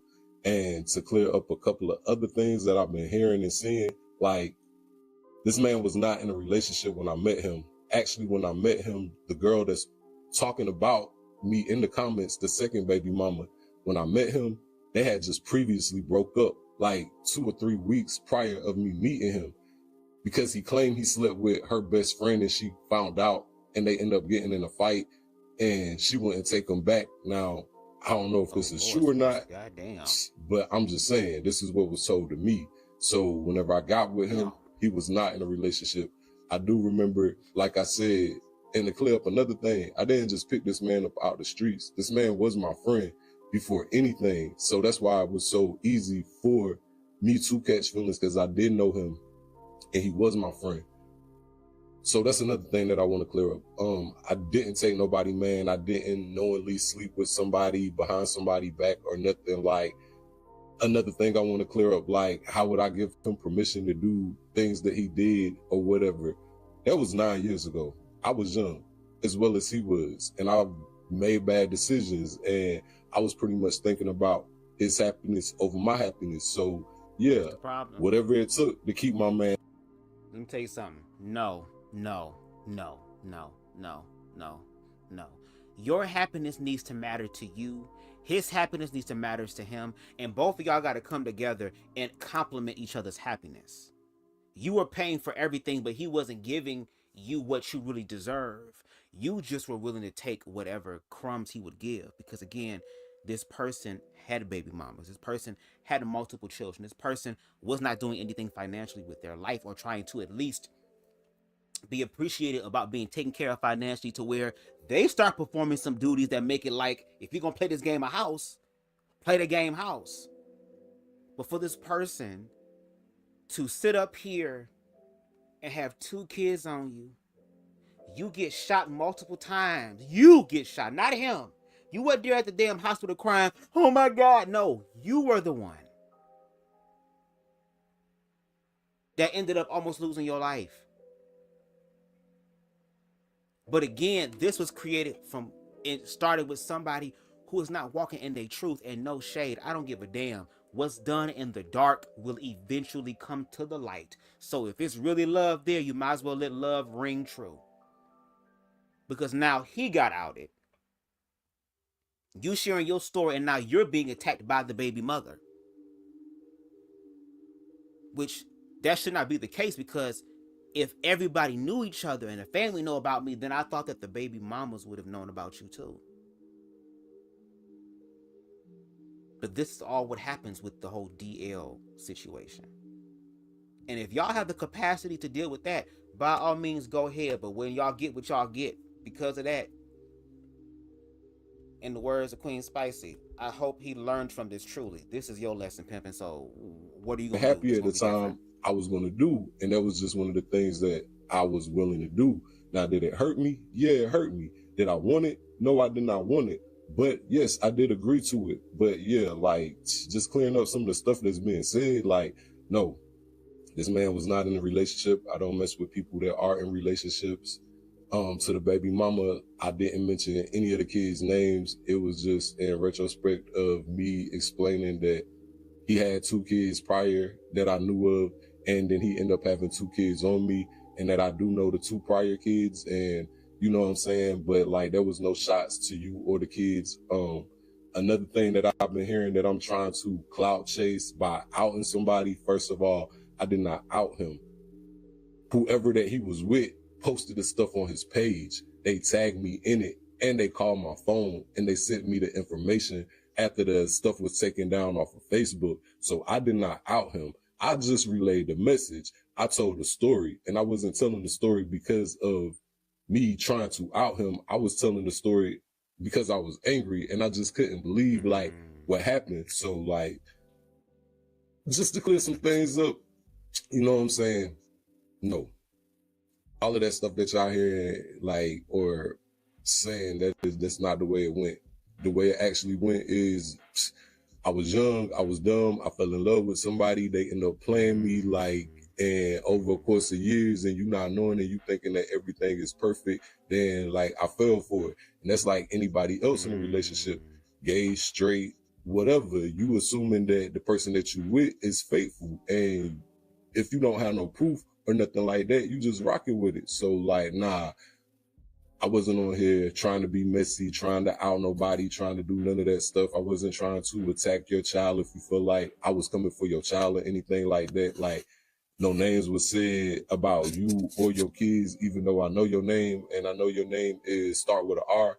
So, like, I'm just saying, like, it is what it is. At the end of the day, like I was telling one of his family members, like, it's over with, it's done. I'm hurt, but I'm gonna move on. At the end of the day, I'm still the one making money. At the end of the day, I'm still the one that's prospering, so I don't really care about it. I'm about to let the issue go. I'm just over, like, everything. So, like, yeah, it is what it is. Well, that was a lot. That's why I'm saying, like, at the end of the day, y'all got to learn to love yourselves. If you learn to love yourselves, y'all won't have to deal with unnecessary stuff. We live in a very overly sexualized world anyway, where people work on their physical attraction to be able to get into the door a lot easier. And a lot of times that happens. This shit is so deep. And it's like, once we can work through racism, the fear and the ignorance and the illusions that come with the racism, and the same thing that comes with queerphobia, that continues to be the flames that are fanned, excuse me. That if we can work through those things and actually get to the root of the issue, if you ask me, it's that people don't feel like they're not enough. That's the main thing. We feel like we're not enough. We have to continuously do so much in order to be valued, in order to be loved. Do you see all the stuff that he did? He went over and beyond for this man. Especially in the way that society says this is how you show someone you love them. But the communication was not there. The honesty and the trust was really not there. And even though he was saying, oh, you know, well, ain't no proof, I ain't gonna believe it. But just like old girl said before this video, there is a hope there. I hope that my man not doing this. But see, if queerphobia were addressed in the way that it should be addressed, there would be less and less of this happening. Instead of the videos being uploaded about all the damage that has been done to them because they allowed certain things to happen, it will actually wake people up to where they will start saying things and start asking questions. Hold on, let me talk to you real quick, just so that I have clarity about everything. Whoop, whoop, whoop, whoop, whoop, whoop. Okay, cool. Booda, booda, booda, booda, booda, booda. Okay, we good. Let's move forward. But all this type of stuff, if you ask me, is going to get bigger and bigger and bigger. And there's going to be a mass awareness. That's why they want everybody to go back to sleep, and they demonize the word woke, because woke exposes shit like this that hits too close to home for a lot of people. And you would gag at the individuals that it would actually hit. That's why I feel like now going forward in 2025, since this is going to be a Christian nation, and this is a nation that is walking in the light, then let everything be in the light, including what you have. And let's see who can really heal from things and transcend it. Or who is going to look a damn fool. Let me put my music on, y'all, because I have to get ready to go. No shade. No shade. I wasn't trying to be this long. I was trying to get this shit done earlier, but I had to export this video and it took a minute. So anyway, I thank y'all for rocking with me for this episode for Random Live with the Bubs. If you like what transpired tonight, if I made you laugh, if I made you think, even if I pissed you off or made you upset, what you can do, which is free 99, which is hit the like button, because it helps this channel to grow on the algorithms. We are on the road to 1K ourselves. Okay? If you like the vibe over here on BubzDaGawd, please make sure you hit that subscribe button as well as the notification bell so that you can stay up to date with all of my content, whether it be edited or live. If there's anything in this live that you would like to respond to, just make sure that you share it on your social media platforms and tag me. I am BubzDaGawd everywhere, so I know that it's real. And if you feel compelled, you can definitely hit that Cash App at the bottom of the screen, okay? Because I put in the work I do to try to have these type of conversations, and it'd be stressful as hell. So if you want to take some of the stress down, you can definitely donate to the platform. Again, $BubzDaGawd. Shout out to King Deshaun, who again was the person who inspired this live. When I tell y'all, Deshaun is putting in that motherfucking work. I really appreciate people who are doing that. Shout out to everybody else in the chat. Shout out to Harold and Queen Steve and everybody else that's in the group chat. But Deshaun be doing this big one. So shout out to Deshaun. Shout out to Boy Crazy. It takes two to tango. Okay. Shout out to Queen Spicy in the building. Shout out to King Harold in the motherfucking building. Okay. Shout out to, I think y'all was the only ones. No, we had Queen Stevie. Queen Stevie as well. Shout out to you as well. Yes, I am the fine leprechaun. Amen. Okay, so shout out to y'all. Shout out to those that came into the live. Shout out to those that were in the bushes. Girl, because we know you hoes watch. Girl, we watch, but we know y'all watch too. No shade. Okay. Shout out to the replay gang. And until the next live, y'all, I will be seeing y'all later. Peace. I can be anything I choose in this round. We are a sound vibration too deep to tell.